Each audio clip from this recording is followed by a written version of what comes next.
She carried a Barrett M82 decal that weighed more than her reputation at Camp Iron Valley. They laughed at her for it. A weapon that size, in hands like hers. It was a joke to them. Master Sergeant Cole Maddox made sure everyone knew it. He grabbed the rifle in front of the formation, held it up like a prop, and grinned at the men around him while she stood there and said nothing. 3 hours later, every one of those men would be holding their breath, staring at her through binoculars, praying she didn't miss. This is the story of a soldier they buried, and the day she refused to stay dead. If you're watching this for the first time, hit subscribe. Drop your city and country in the comments right now. I want to see exactly how far this story travels. And don't move. Because what happens at the end of this one, nobody saw coming. The desert at 0530 hours smelled like cold dust and diesel, and the wind off the eastern ridge moved in slow, deceptive currents that most soldiers never bothered to read. Sergeant Lena Whitmore read it the way other people read clocks. She was already at her post when the first light broke over the ridgeline, seated on a flat shelf of rock, approximately 40 meters above the main compound floor, her Barrett M82 resting across her knees with the barrel angled toward the ground, muzzle discipline out of habit, and not because anyone here was paying attention to whether she practiced it. The rock was cold under her. The wind shifted every 11 minutes, give or take, pulling southeast, then cutting back northwest in a pattern she'd mapped in her head over the past 3 days by watching the way the sand moved across the clearing below. 40-meter gusts, 11-minute cycles. At this elevation, the thermal effect off the hardpan would begin around 0700 and create a vertical pressure differential that would push any round above 500 meters slightly low right if you didn't account for it. She accounted for it. She accounted for everything. That was the problem, maybe. The people who notice every detail tend to be invisible to the people noticing nothing at all. Camp Iron Valley sat in a bowl carved between two ridges in a stretch of high desert that had no business supporting a military installation except that it was remote, it was defensible, and it sat within range of 3 operational corridors that had been producing enemy movement for the better part of 14 months. The camp itself was functional without being comfortable. A cluster of hardened structures at the center, prefab housing units running along the southern wall, a vehicle yard that always smelled like burnt rubber, and a long firing range that extended north from the main compound into a stretch of flat ground that the afternoon wind made nearly unusable past 300 meters. Lena had qualified on that range. She'd qualified at distances that made the range officer look at his scoring tablet twice. He hadn't said anything to her about it. He hadn't said anything to anyone. She understood that. She'd understood that for a long time. Master Sergeant Cole Maddox arrived at the eastern ridgeline at 0545, which was unusual because Maddox typically spent the early hours in the NCO lounge nursing bad coffee and a running commentary on everyone else's performance. He was 37 years old, broad through the shoulders, and walked with the particular kind of confidence that came not from competence but from years of being the loudest voice in a room. His combat record was solid but unremarkable. His leadership record was spotless, primarily because the people most likely to challenge it were the ones he'd systematically made invisible. He came up the ridge path with 2 younger soldiers trailing behind him, PFC Torres and Specialist Garrett, both of them assigned to weapons maintenance rotation, both of them at an age where they still took their cues entirely from whoever spoke the loudest. Lena heard them before she saw them. 3 sets of boots on loose rock, no noise discipline, nobody bothering to moderate their conversation. Swear the quartermasters got 40 of these sitting in storage, and they issue one to a support role. Waste of equipment, waste of ammunition more like. They came around the upper bend in the path and stopped when they saw her. Maddox looked at the Barrett across her knees, and something shifted in his expression. Not quite contempt, more like performance. He was calculating his audience before he opened his mouth. Whitmore. He said it like he was reading her off a maintenance log. Still babysitting the 50? Yes, Sergeant. You run function check this morning? 0500, Sergeant. He stepped closer and looked at the rifle the way mechanics look at a car they're sure has a problem. His eyes moved across the receiver, the scope mount, the bipod folded against the stock. He picked it up without asking, just lifted it off her knees and turned it in his hands, with the practiced carelessness of a man who had decided the object didn't belong to anyone worth asking. Torres and Garrett exchanged a glance. the kind of glance that meant they'd seen this before. "Thing's got a busted cheek rest," Maddox said. "The cheek rest is within spec." "I'm saying it's busted." Lena looked at the rifle in his hands.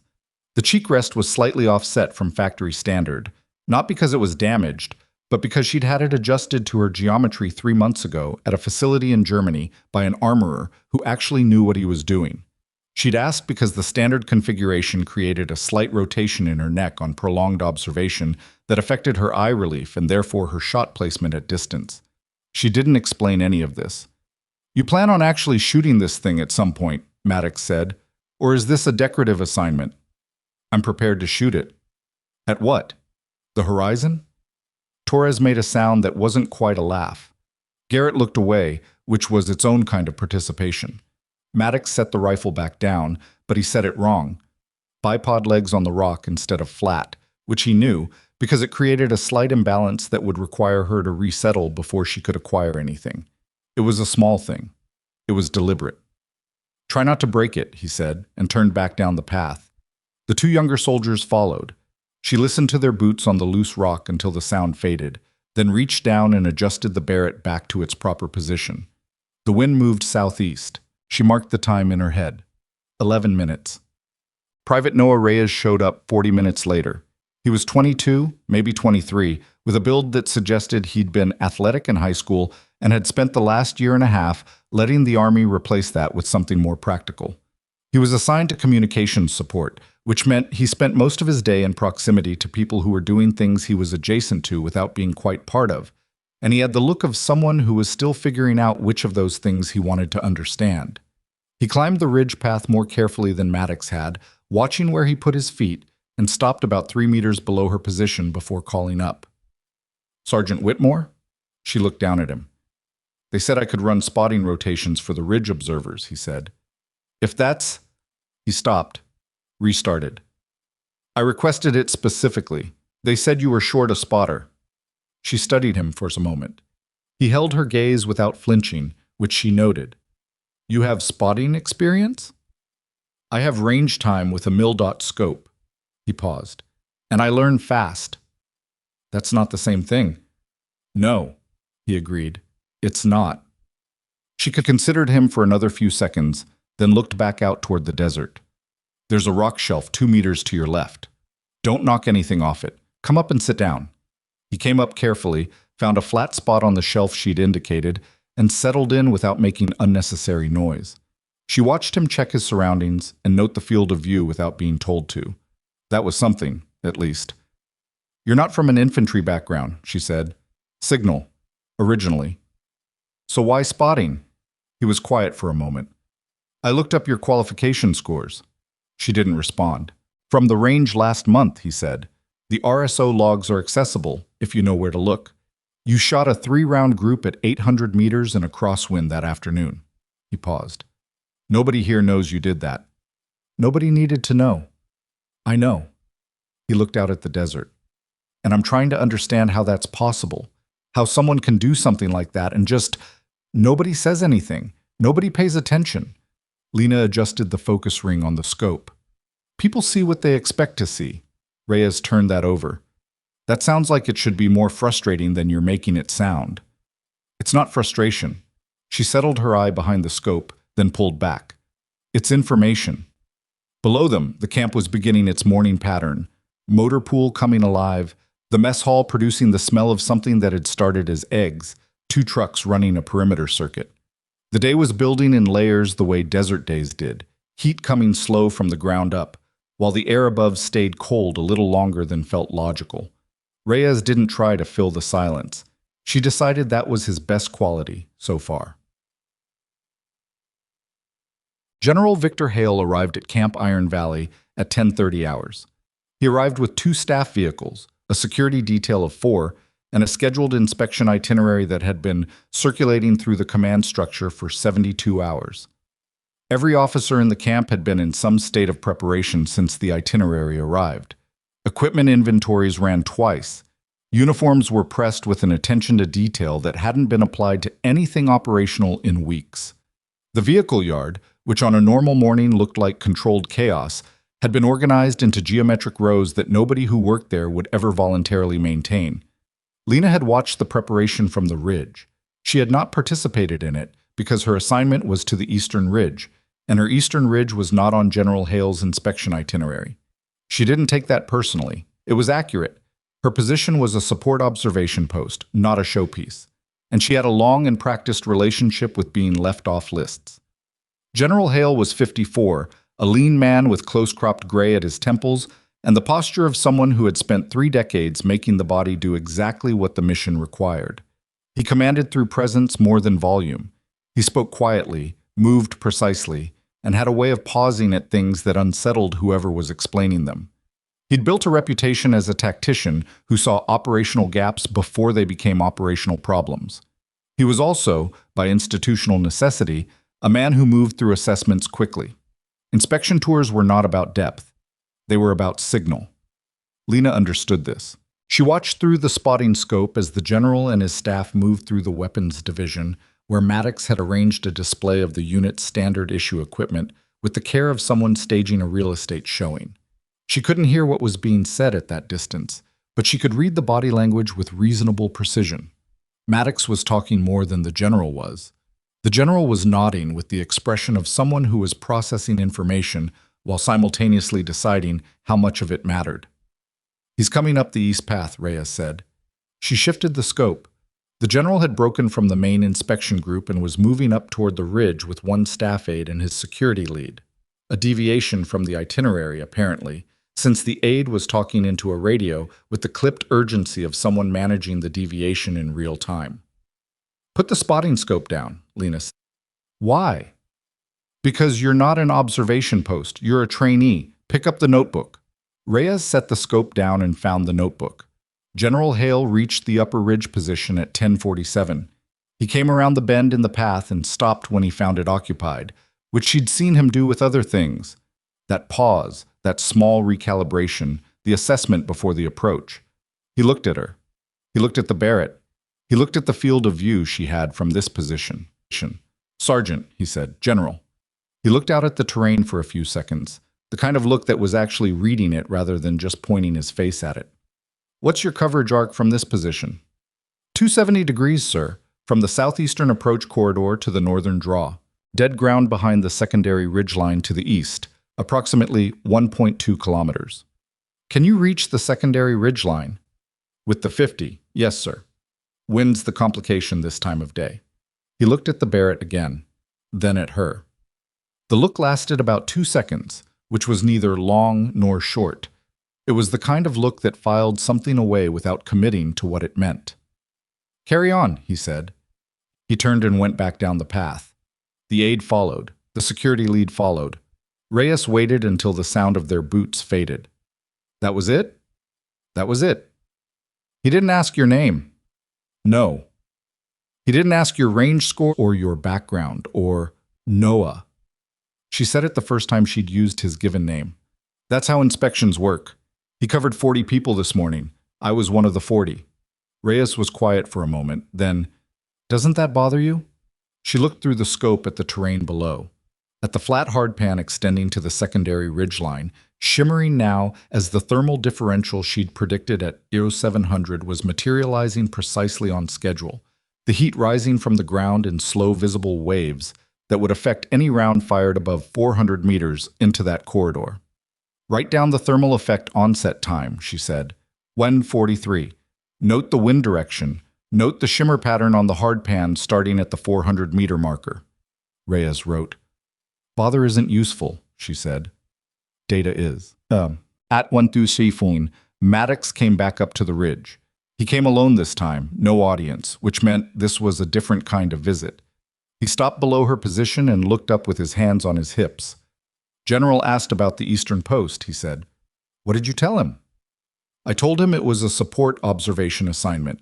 He paused. "I didn't tell him who was on it." She waited. "You want to know why?" he said. "I think you'll tell me regardless." He looked at her for a moment with an expression she recognized, the slight tightening around the eyes that meant someone was deciding whether to be honest or whether to continue performing. "Because your assignment at this post is administrative. You're here because there was a slot and someone needed to fill it. If the general starts asking questions about the slot, he starts asking questions about the roster, and the roster has... He stopped. Gaps, she said, Ed. Irregularities. He said it carefully. She looked at him. Sergeant Maddox, I'm aware of my assignment status. I'm making sure we're aligned. We're aligned. He held her gaze for another second, then nodded and went back down the path. Reyes had been quiet through the exchange. After Maddox was gone, he looked at her with something working behind his eyes. What was that about? Personnel administration. That wasn't about administration.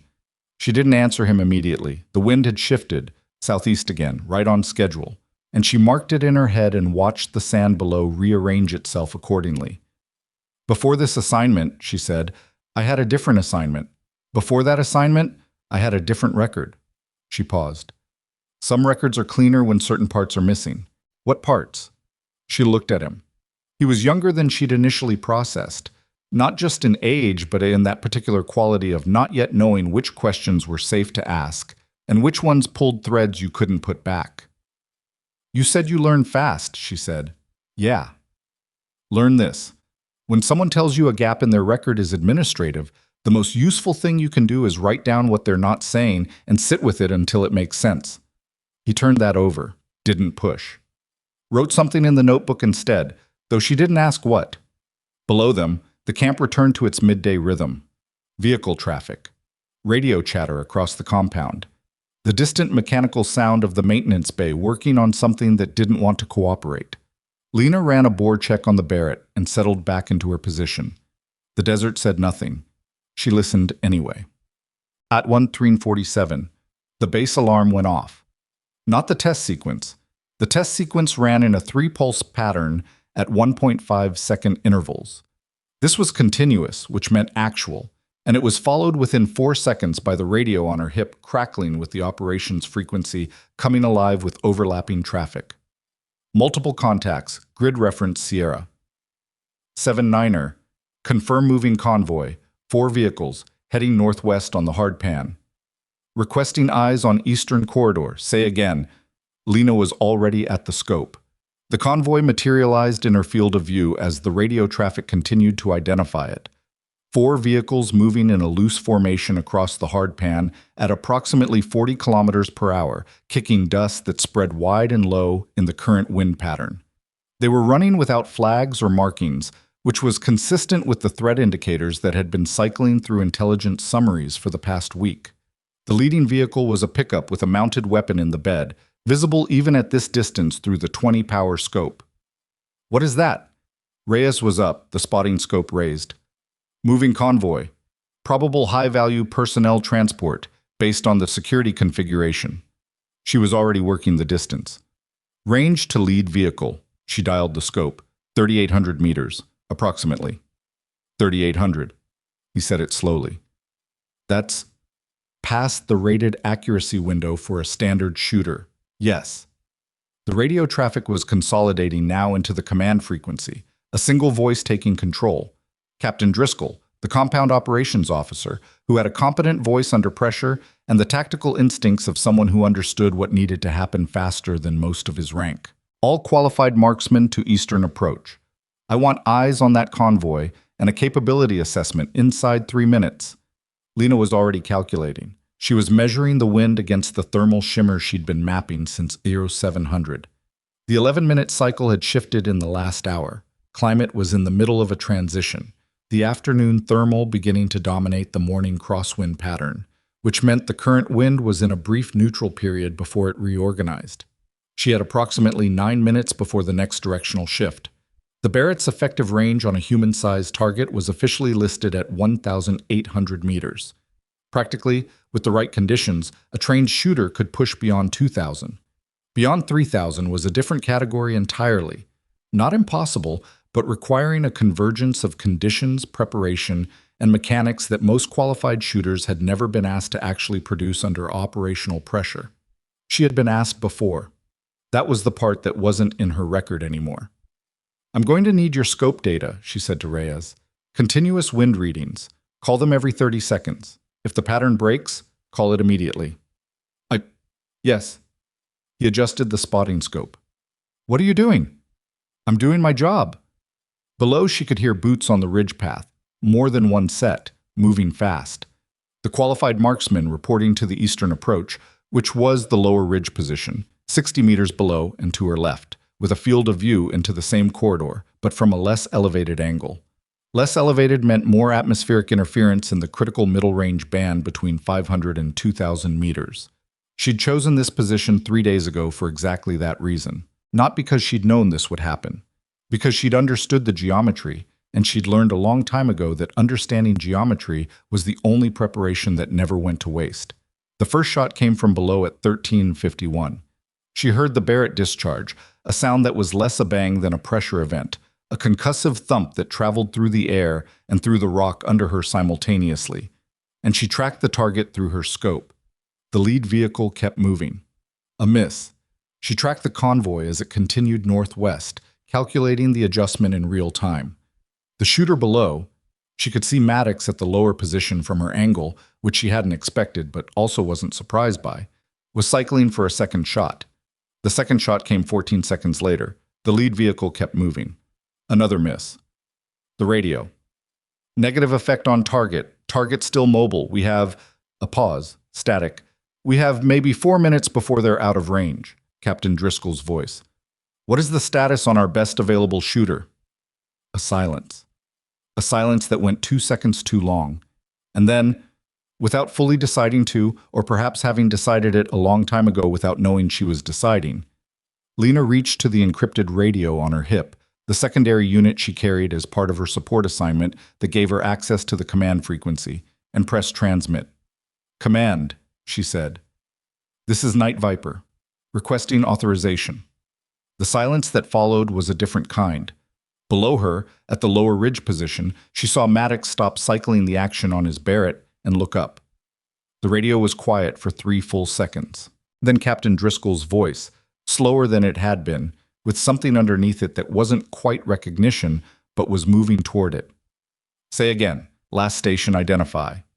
Command, she said again. This is Night Viper. Requesting authorization to engage. Another silence. Longer this time. And in that silence she could hear, distantly at the edge of audibility, the sound of a conversation in the operations center below. 2 voices. Then 3. The kind of conversation that happened when a name surfaced that people thought had been put away. Reyes was looking at her, not with the question of "what are you doing?" that had already been answered, with the question of "who are you?" which was the question she'd been carrying for 3 years without anyone thinking to ask. The radio crackled. General Hale's voice came through, and he sounded like a man who had just pulled open a file he thought had been archived. Night Viper, he said. What is your current position and capability? She keyed the radio. Eastern Ridge Primary Observation Post, sir. 3,800 meters to the lead vehicle.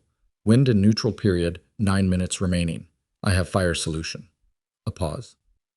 Do you have a spotter? She looked at Reyes. Reyes looked back at her. Yes, sir, she said. I have a spotter. Another pause. Shorter this time.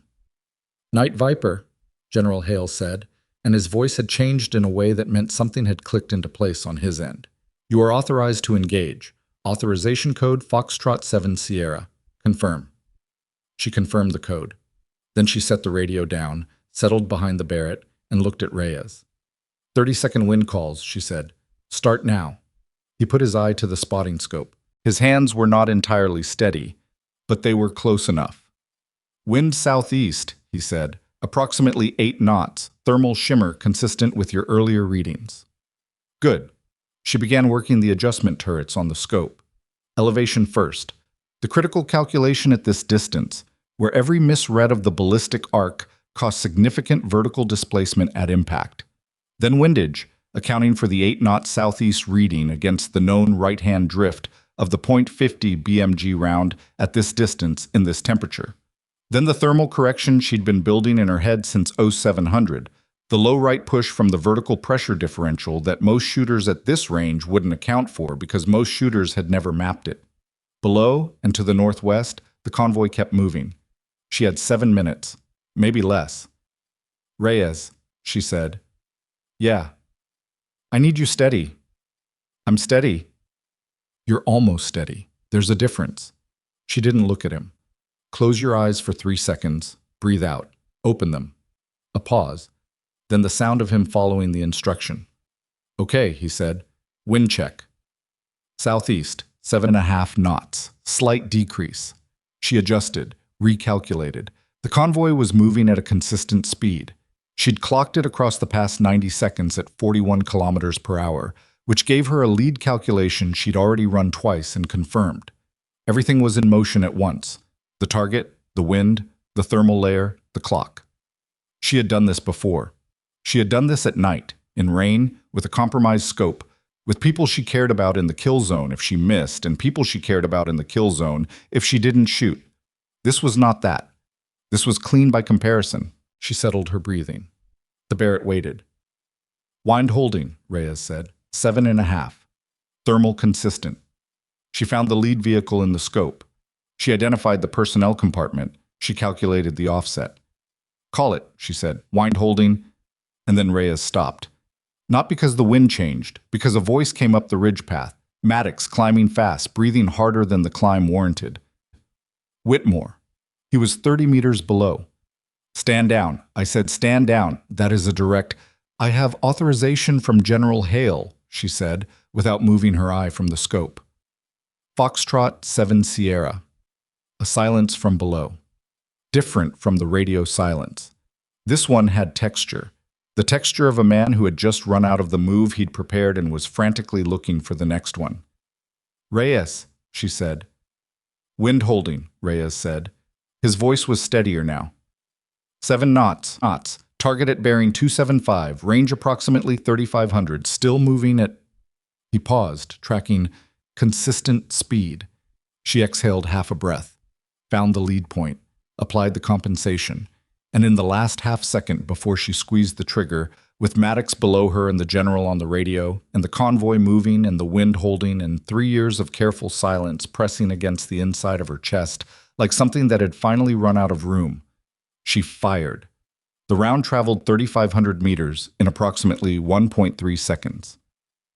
In that 1.3 seconds, Lena didn't move. Her eyes stayed behind the scope. Her body stayed exactly where it had been when she squeezed the trigger. Settled into the rock, shoulders loose, the Barrett's recoil absorbed through the bipod in her own mass rather than fought against. Fighting recoil on a 5D. BMG was how you missed the correction.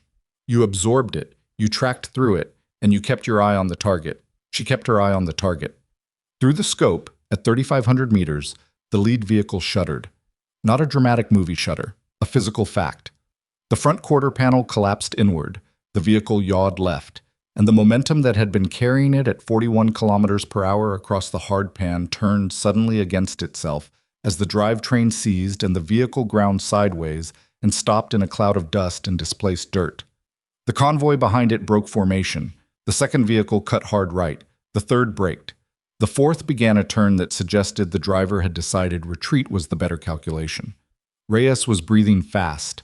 Not panic, exertion, the kind that came from holding absolutely still for 90 seconds and then suddenly having everything happen at once.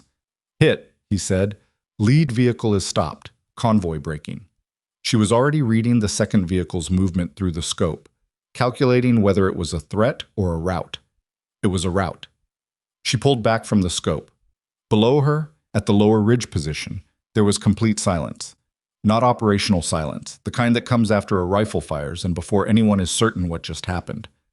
This was a different silence, the kind that happens when 30 people who have been watching something all arrive at the same understanding at the same moment, and none of them have a word for it yet. The radio on her hip, Captain Driscoll's voice, stripped down to something close to flat. Command confirms effect on target. Lead vehicle disabled. Convoy in retreat. All positions hold. A pause. Then, Night Viper, confirm. She keyed the radio. Night Viper confirms. Single round. Lead vehicle disabled. Convoy RTB. Another pause. Longer. Copy that. She set the radio down and began the post-shot sequence. Scope cap on. Safety engaged. Chamber check. Field of view scan for any secondary threat indicators in the corridor. It was the same sequence she ran after every shot.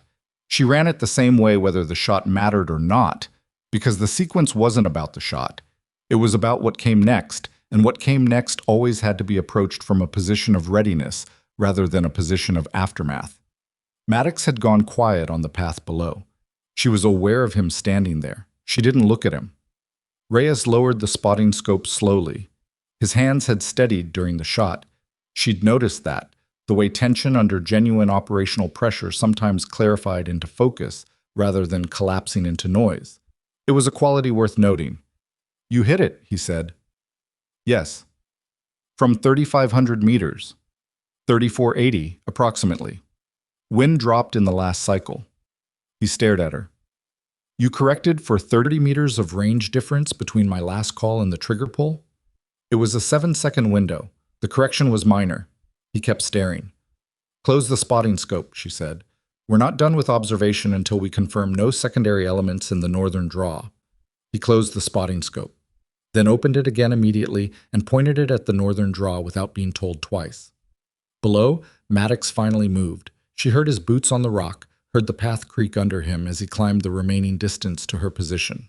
He came around the shelf edge and stopped 2 meters from her, and she could tell from the way he was holding himself, weight slightly back, jaw set, hands not quite at his sides, that he was working through a problem he hadn't anticipated having. "You had authorization," he said. "I did." "From the general directly?" "Yes."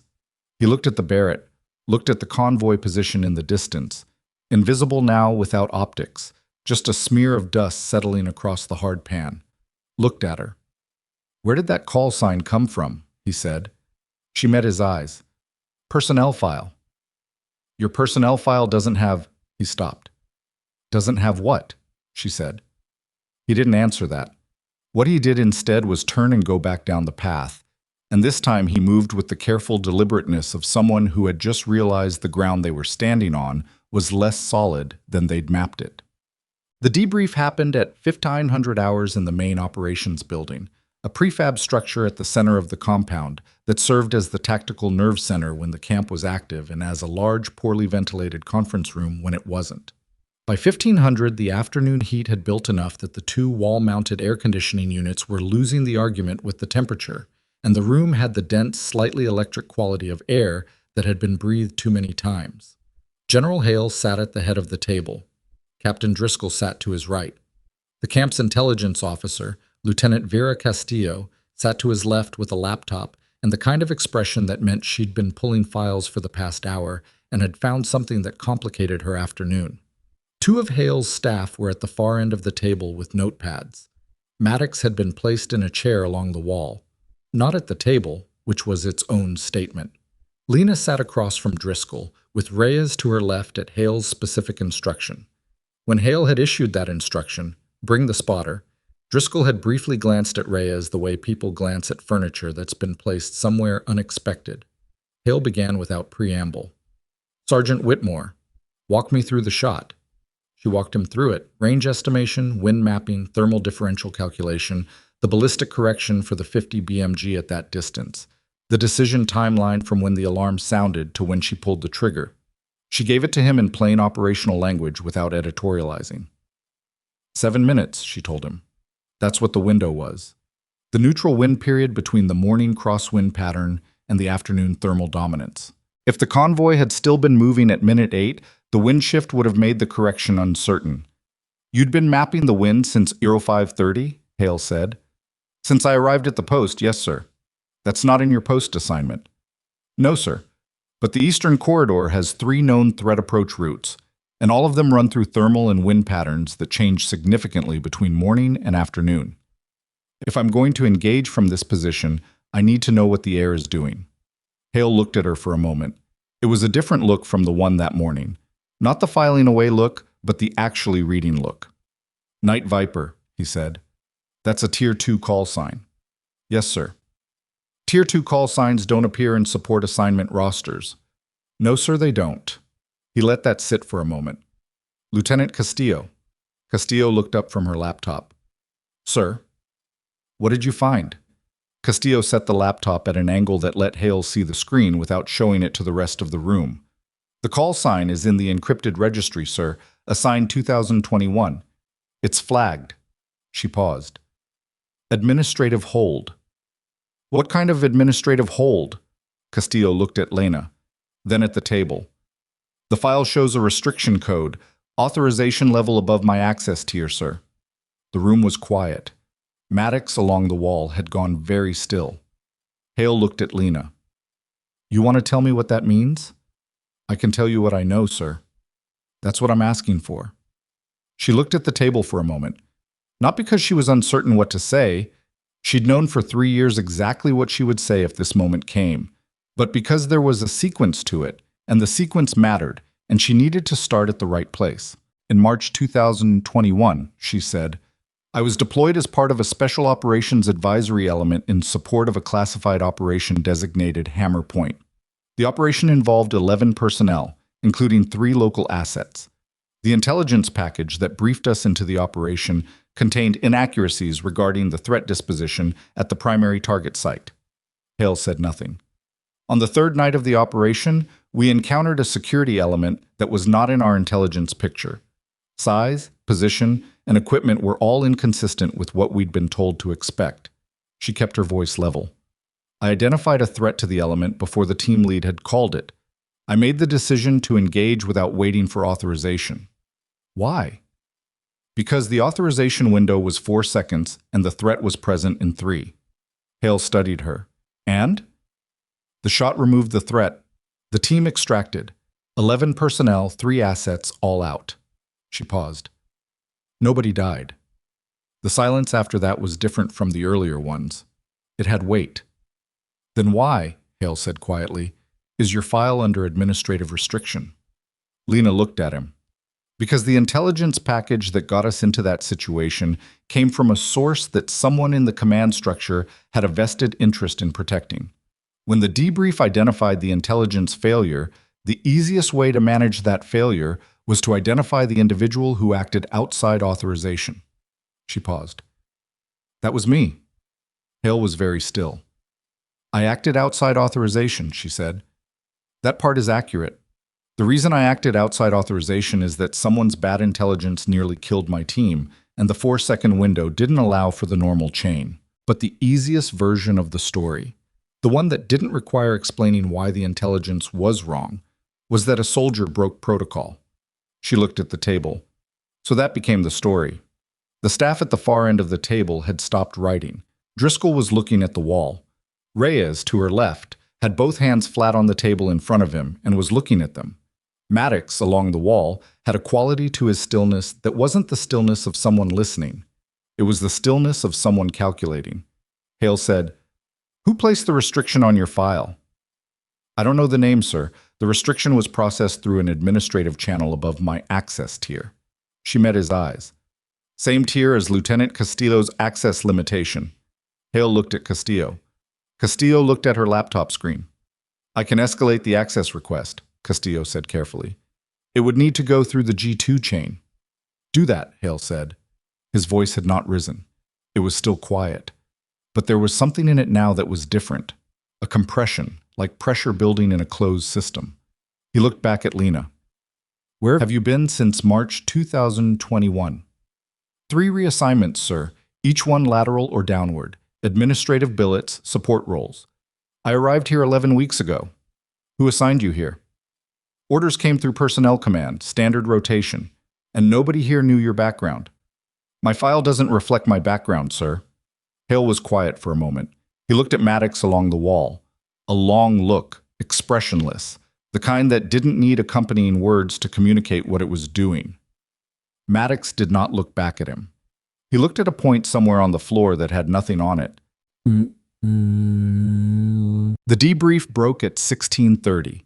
Hale kept Driscoll and Castillo. Everyone else was released. Lena walked out to the operations building into the late afternoon sun, which was at the angle where it hit you directly in the face and made everything slightly too bright to read clearly. She stopped on the step and waited for her eyes to adjust.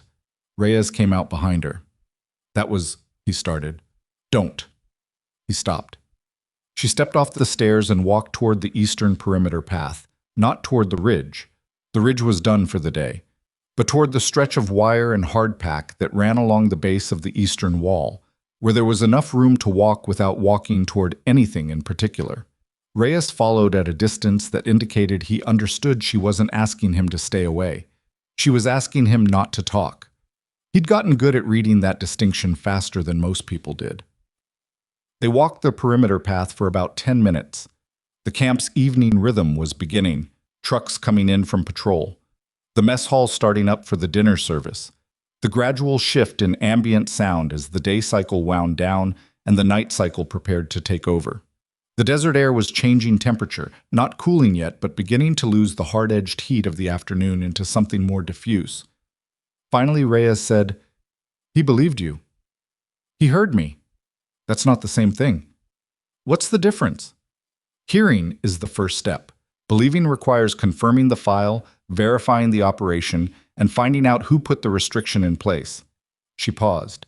"That process takes time, and the people who put restrictions in place usually have enough notice to manage their exposure before the process completes."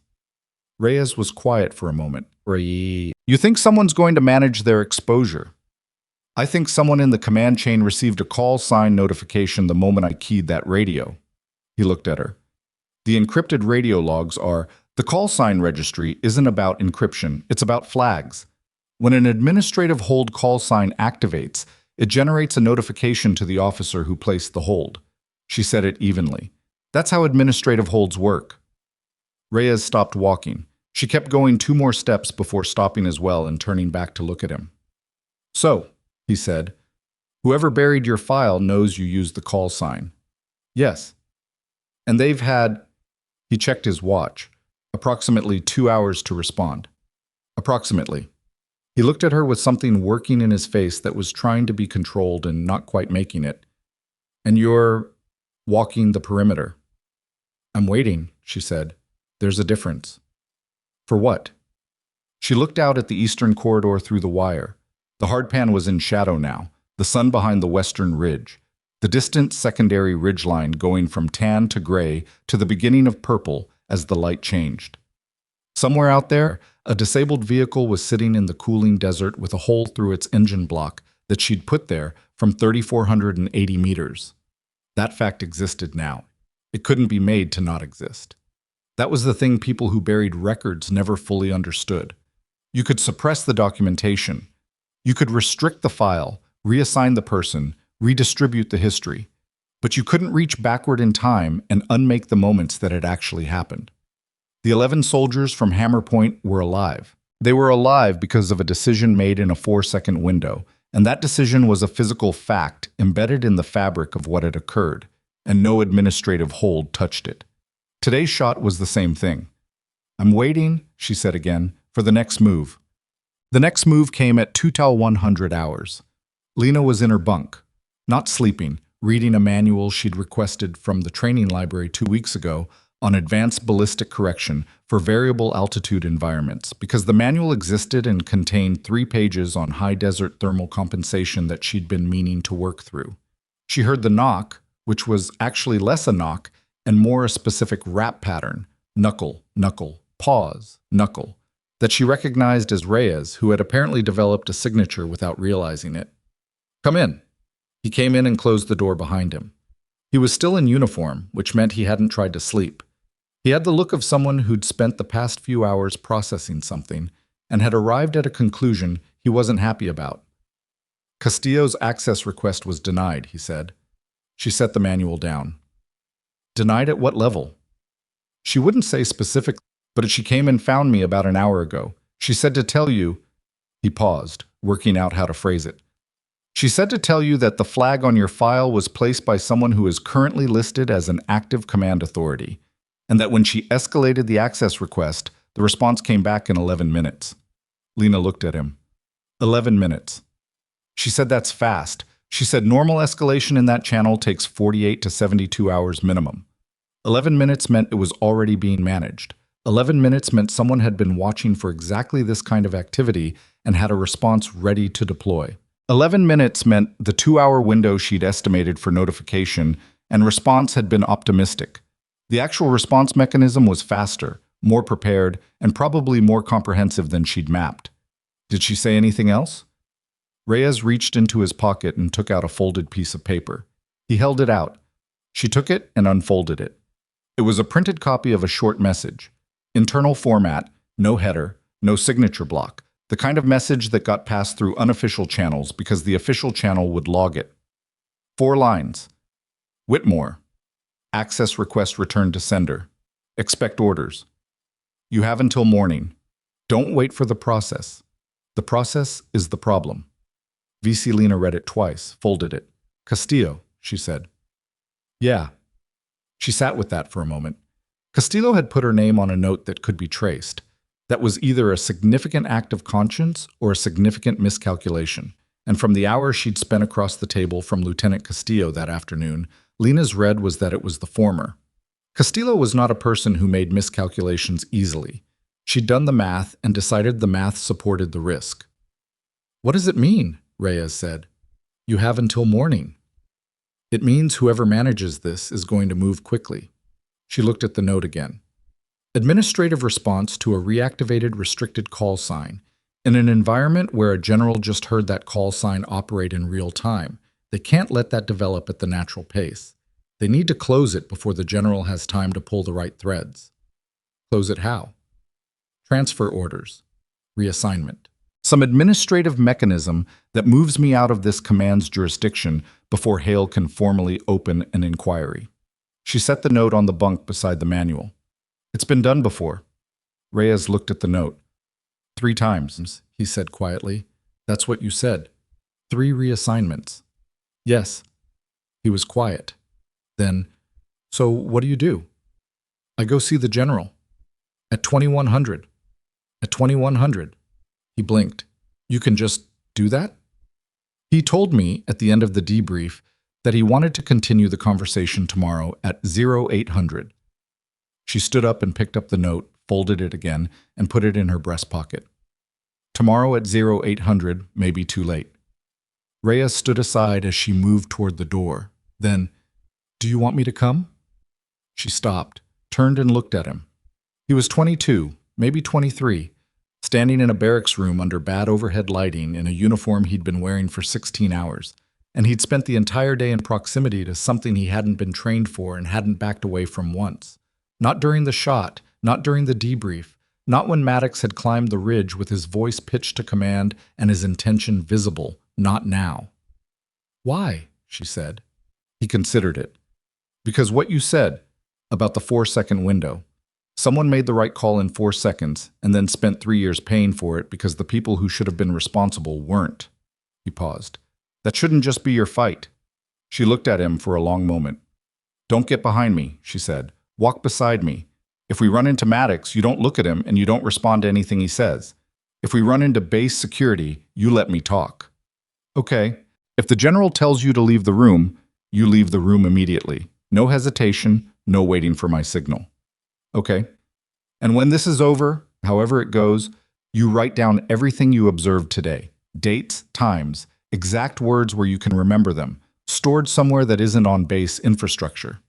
Reyes nodded. I'll use my personal drive. Good. She opened the door. Keep up.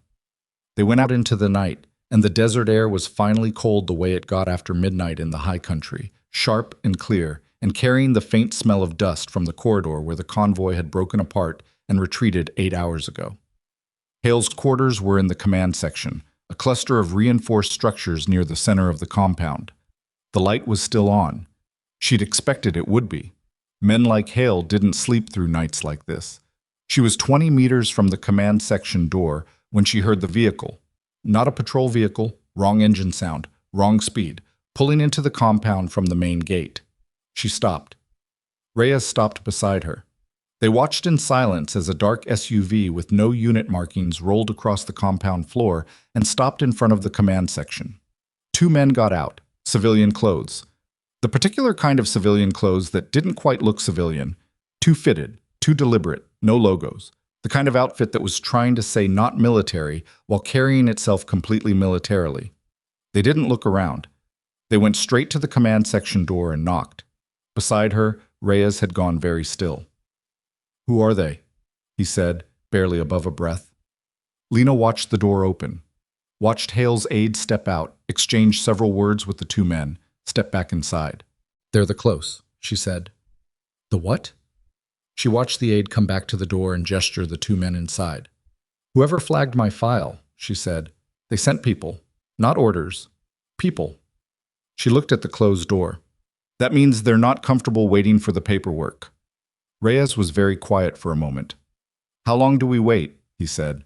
She looked at the door, looked at the light in the window above it, where shadows moved across the glass in a pattern that said the room inside was occupied by more than the usual number of people. "We don't," she said, and walked toward the door. She knocked twice. Not the way you knock when you're asking permission, the way you knock when you've already decided you're going in regardless of the answer. The aide opened the door. A young captain named Ferris, who'd been running Hale's schedule for the inspection tour, and had the look of someone who'd had a very long day and had just been told it wasn't over. He saw Lena. He saw Reyes. His expression went through 3 calculations in about a second and a half. "Sergeant Whitmore, I need to see the general." "The general is in a meeting." "I know. That's why I'm here." Ferris glanced past her at the compound, the reflex of someone checking whether there were witnesses to what he was about to do or not do. "This isn't a good time." "Captain," she kept her voice even, "the general told me he wanted to continue this conversation at 0800. I'm asking to move that conversation to right now because I have reason to believe that by 0800, the conversation will be significantly more complicated." Ferris looked at her. "I have information relevant to who's in that room with him," she said. "That's all I'm going to say out here." A beat. He stepped back and opened the door wider. "Wait here," he said, and went down the short hall and knocked on the interior door. She stepped inside. Reyes came in behind her and closed the exterior door without being told to. They stood in the entrance hall, a narrow space, coat rack with nobody's coat on it, a folding table with a radio and a scheduling binder, a single overhead light that was doing its best. Through the interior door she could hear voices but not words, the particular cadence of a conversation that had been interrupted mid-point and was deciding whether to pause or continue. Then the interior door opened and Hale was there. He was still dressed, no concession to the hour, same uniform he'd been wearing at the debrief, the kind of man who didn't change clothes until the day was actually finished and clearly considered the day not finished. He looked at her, then at Reyes, then past them at the exterior door. "Who else knows you're here?" "No one, sir." He stepped back. "Come in."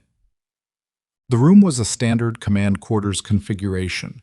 Desk, 2 chairs, a wall map, a folding table that had been pressed into service as an additional work surface and was currently holding a laptop and what looked like a personnel file printed and spread across it.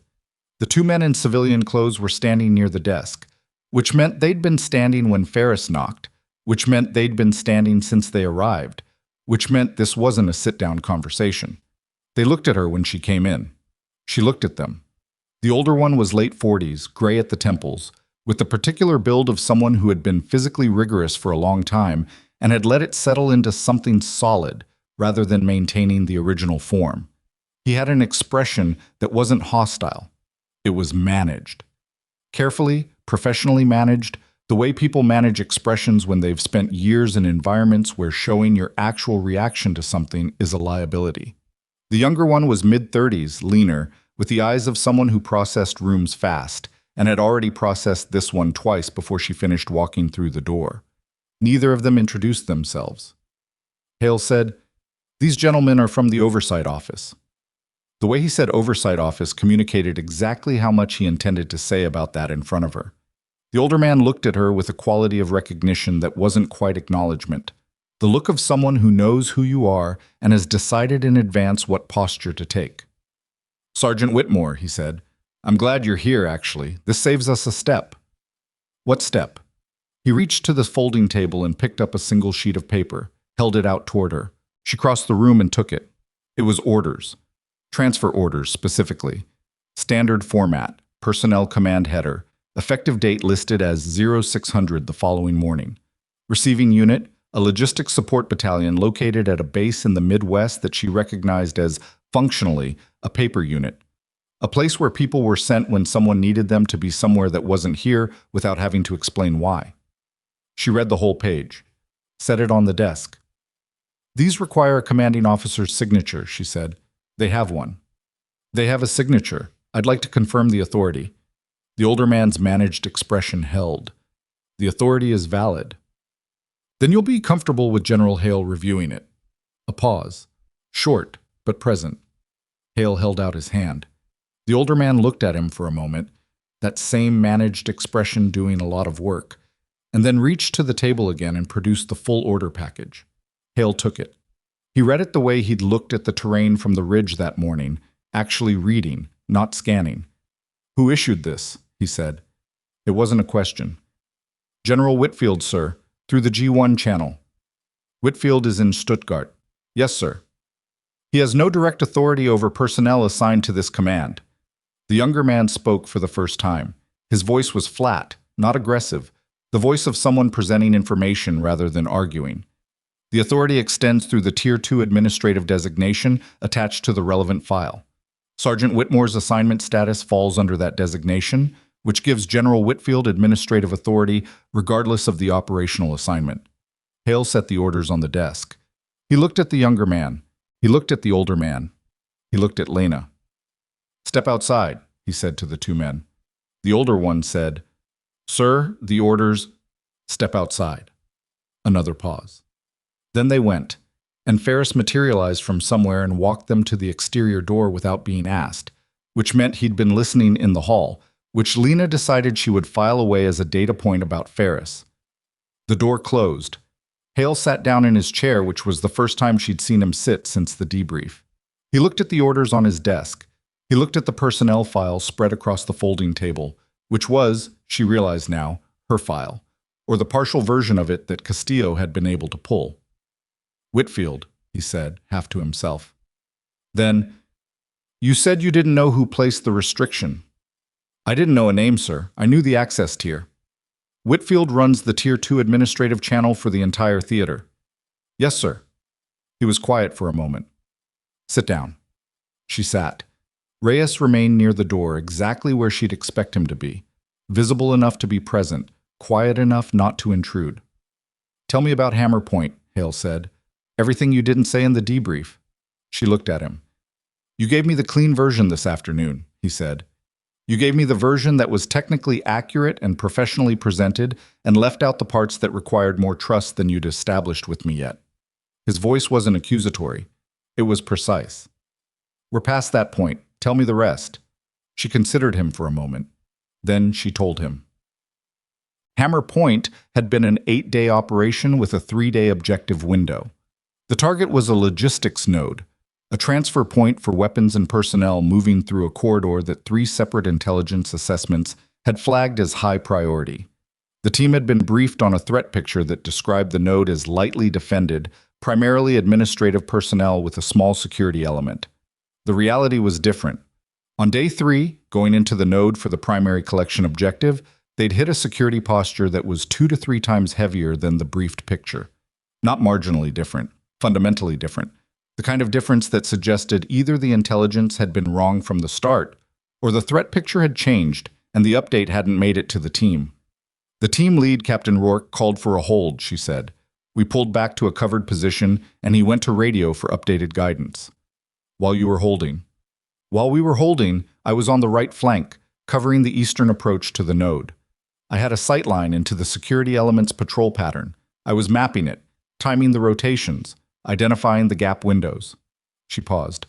And I identified a shooter. A shooter. Elevated position, northeast corner of the structure. He'd been still long enough that I almost passed over him, but the angle was wrong for a passive position. He was elevated to cover the approach route we'd come in on, not the node perimeter, which meant he knew we were there, or he'd anticipated the approach, or both. Hale said nothing. He had a sight line directly onto Rourke's position. Rourke was on the radio, not moving, and the shooter's optic was on him. She kept her voice flat. I called it on the team frequency. Rourke told me to hold. He was mid-transmission and didn't want to break the radio contact. And the shooter's hand moved. She paused. Not a lot, but enough. So you fired. I fired. The room was quiet. "One shot," she said. "The shooter went down. Rourke broke contact on the radio and we extracted. The security element reacted, but we were already moving and we had the gap window I'd mapped." She looked at the desk. "We were clean. All 11 out, all 3 assets out." "And in the debrief?" "In the debrief, the intelligence failure became secondary to the unauthorized engagement." She said it without bitterness, which cost her something, but she kept it level. "The argument was that by firing, I potentially compromised the operation and endangered the team." The argument was wrong. The argument was convenient. Hale looked at her for a long moment. "You saved Rourke's life." "Rourke's report didn't reflect that." Another silence. "Where is Rourke now?" Hale said. "I don't know, sir. We haven't spoken since the debrief." Hale picked up the transfer orders and looked at them again. Then he set them down and picked up his desk phone and said to whoever answered, "Get me Castillo." A pause. "Now. Her room, operations, wherever she is, find her." He set the phone down. "The 2 men outside," he said to Lena. "Have you seen either of them before?" "No, sir." "But you knew what they were." The 11-minute access response on Castillo's file escalation told me someone was managing this actively. When I saw them arrive in an unmarked vehicle at 2100, the pattern was consistent. He looked at her. "You ran a pattern on 2 men walking across a compound." "I run patterns on most things, sir." He almost said something, decided not to. There was a knock at the interior door, Ferris opening it without waiting, which meant it was important enough to break the protocol. "Castillo, sir." Castillo came in. She was in PT clothes, which meant they'd found her in her room and she'd come immediately without changing. She saw Lena. Her expression did something complicated and then settled. "Sir," she said to Hale. "The access denial on Whitmore's file," Hale said. "Walk me through the exact mechanism." Castillo moved to the folding table and the laptop. Her fingers went to the keyboard without hesitating. "The restriction flag is a Tier 2 administrative hold, sir. When I submitted the access escalation, the system routed it to the hold authority for approval or denial. Denial came back in 11 minutes with a code that translates to," she found the page, "Administrative Integrity Protection," which is a designation used when accessing a file might compromise an ongoing administrative review. "Is there an ongoing administrative review on Whitmore's file?" "I can't confirm that without access, sir. The denial code is used to prevent confirmation either way." "Which is circular," Hale said. "By design, sir." He sat back in his chair and looked at the ceiling for a moment. The look of someone working through a structure and finding the places where it had been deliberately reinforced against examination. "What would it take to override the hold?" he said. "A theater-level commander with Tier 1 authority, sir, or a formal Inspector General investigation request, which opens a parallel access channel that the hold designation can't block." "How long does an IG request take to generate access?" 72 hours minimum, sir. Typically 90 to 120. Hale looked at the transfer orders. Effective time, 0600, 6 hours. At 22:45, Hale called the 2 men back in. Lena stayed in her chair. Reyes stayed near the door. Castillo moved to the side of the room near the folding table with the laptop, where she was technically peripheral but had a clear view of everything. The older man came in with his managed expression reinstated. The younger one came in behind him. Hale said, "These orders will not be executed." The older man said, "Sir, the authority—" "I'm aware of the authority you're citing. I'm telling you that before any transfer order affecting personnel under my command is executed, I require the issuing authority to confirm in real time, not through administrative channels, in real time on a recorded line." A pause. "I'd like General Whitfield on the phone," Hale said. "Tonight." The older man's expression did something that wasn't quite a crack but was adjacent to one. The very slight, very controlled response of someone whose plan has encountered a variable it didn't account for. "It's 22:45, sir. General Whitfield is in Stuttgart, which makes it 0545 there. Early, but operational hours." Hale's voice hadn't changed in volume or temperature. It was the same quiet precision it had been all evening. "If these orders are properly authorized, he'll confirm. If he's not available, the orders don't execute until he is." Another pause. The younger man looked at the older man. The older man said, "I'll need to make a call." "There's a phone in the hall," Hale said. "Captain Ferris will give you privacy." They went out. Hale looked at Lena. She looked back at him. "That buys time," she said. "Not resolution." "I know." He picked up the transfer orders and put them in his desk drawer. "But time is what we need." The call took 40 minutes. During those 40 minutes, Lena sat in the chair and Reyes leaned against the wall by the door, and Castillo worked quietly on her laptop, and Hale read through the partial file that Castillo had pulled, reading the way he did everything, deliberately, completely, not moving to the next page until the current one had been fully processed. Nobody talked. At 23:25, Ferris knocked and said the men were ready. They came back in. The older man's managed expression had shifted. Not broken. Managed expressions don't break in people who've been building them for decades. But the quality of it had changed. It was working harder now, which meant it was covering something that had changed in the last 40 minutes. "General Whitfield is not available tonight," he said. Hale looked at him.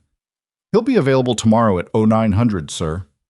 "Then Sergeant Whitmore's transfer is on hold until 0900 tomorrow, at which point I'll speak with General Whitfield directly."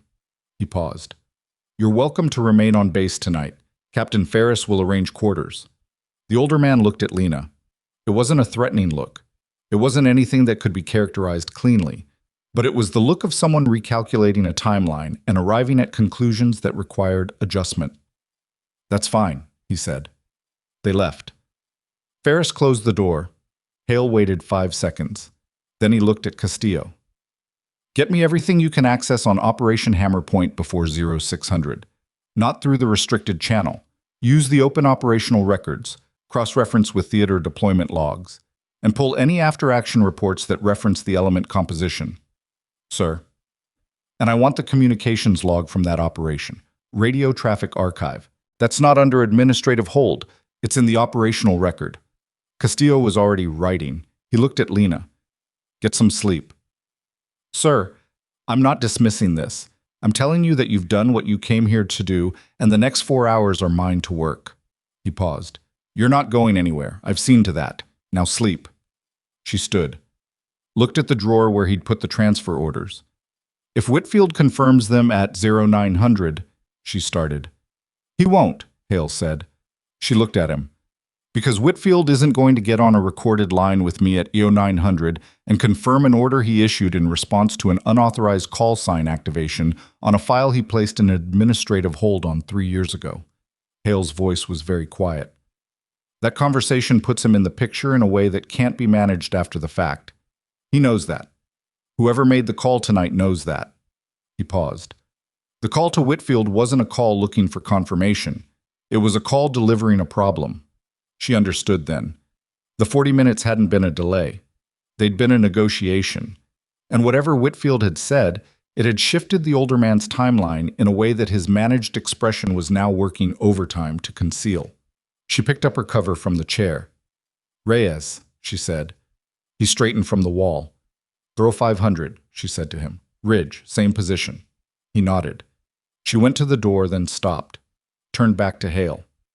"Sir, the team from Hammer Point, Rourke and the others, do you know where they are?" Hale looked at her. "I'll find out." She left. Outside, the compound was in its late-night configuration. Reduced lighting, the perimeter patrol doing its circuit, the motor pool dark. The 2 men in civilian clothes were standing near the command section entrance with Ferris, who was presumably directing them toward the guest quarters, and the older man was looking at his phone with the focused expression of someone who had several calls to make and had already ordered them by priority. Lena walked past them without looking at them. Reyes fell into step beside her. They were 50 meters toward the housing units when he said quietly, "He's going to protect you." "He's going to try to find the truth," she said. "That's different." "What's the difference?" "Finding the truth creates exposure, for everyone." She paused. "Including me." He was quiet for a moment. "What do you mean, including you?" She walked another few steps before answering. "I acted outside authorization. That's a fact. Hale can believe the reason and still be required by the institutional structure to treat the act as what it was." She said it flatly, the way you describe a load-bearing wall. Not complaining about it, just noting that it exists and that removing it has consequences. Best case, I get my record restored and face a formal review of the Hammer Point engagement. That review might go well. It might not. You saved 11 people. I made an unauthorized call in a classified operation. She glanced at him. Both things are true. Reyes processed that.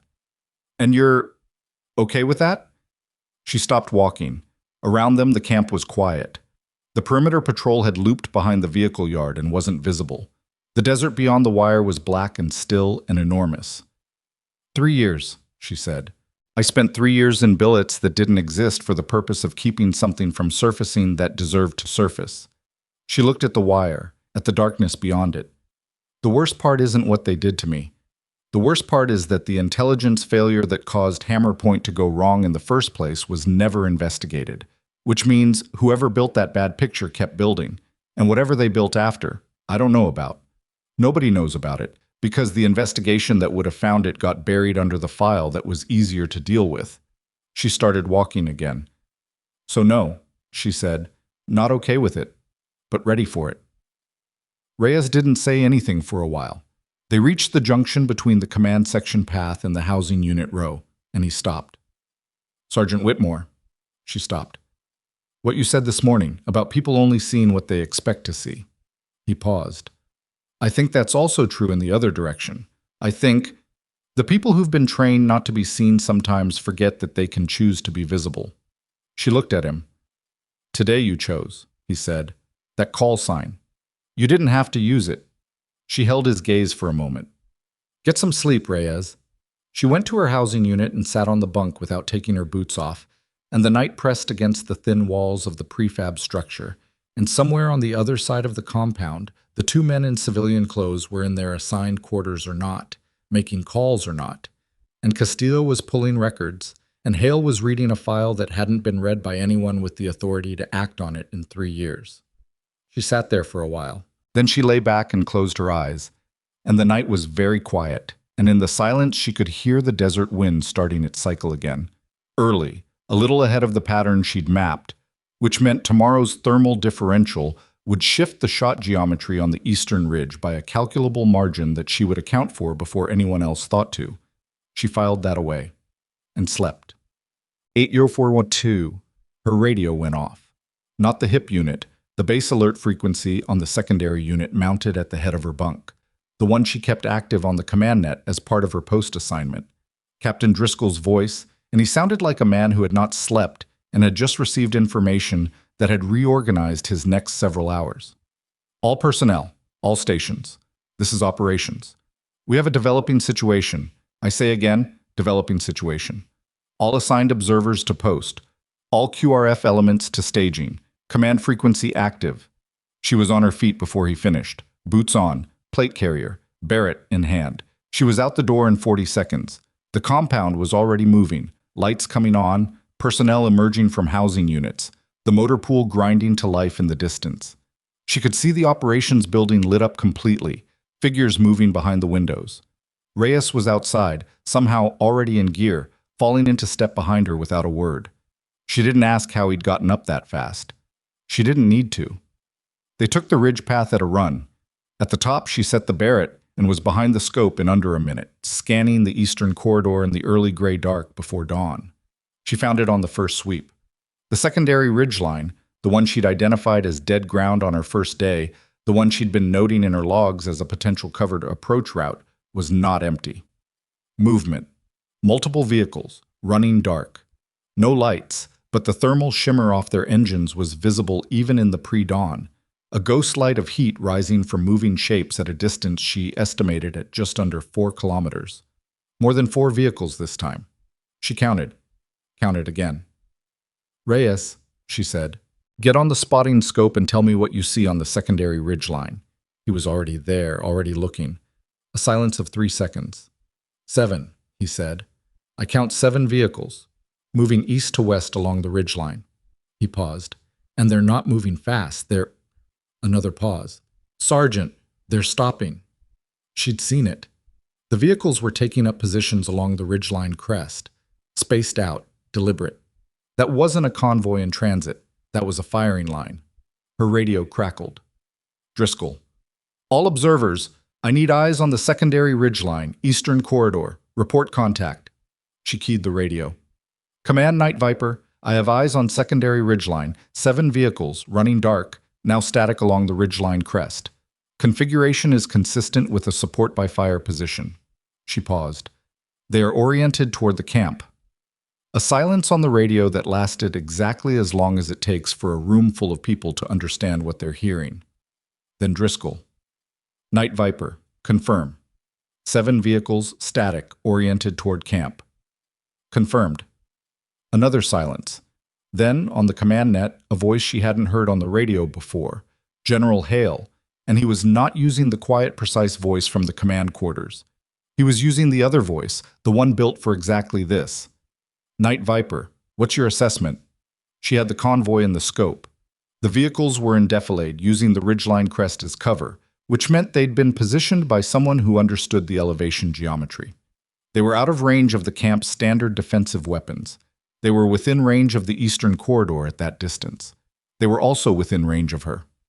Sir, she said, this is a prepared position. They came in dark, they know the terrain, and they stopped exactly where they needed to stop to be outside standard defensive range.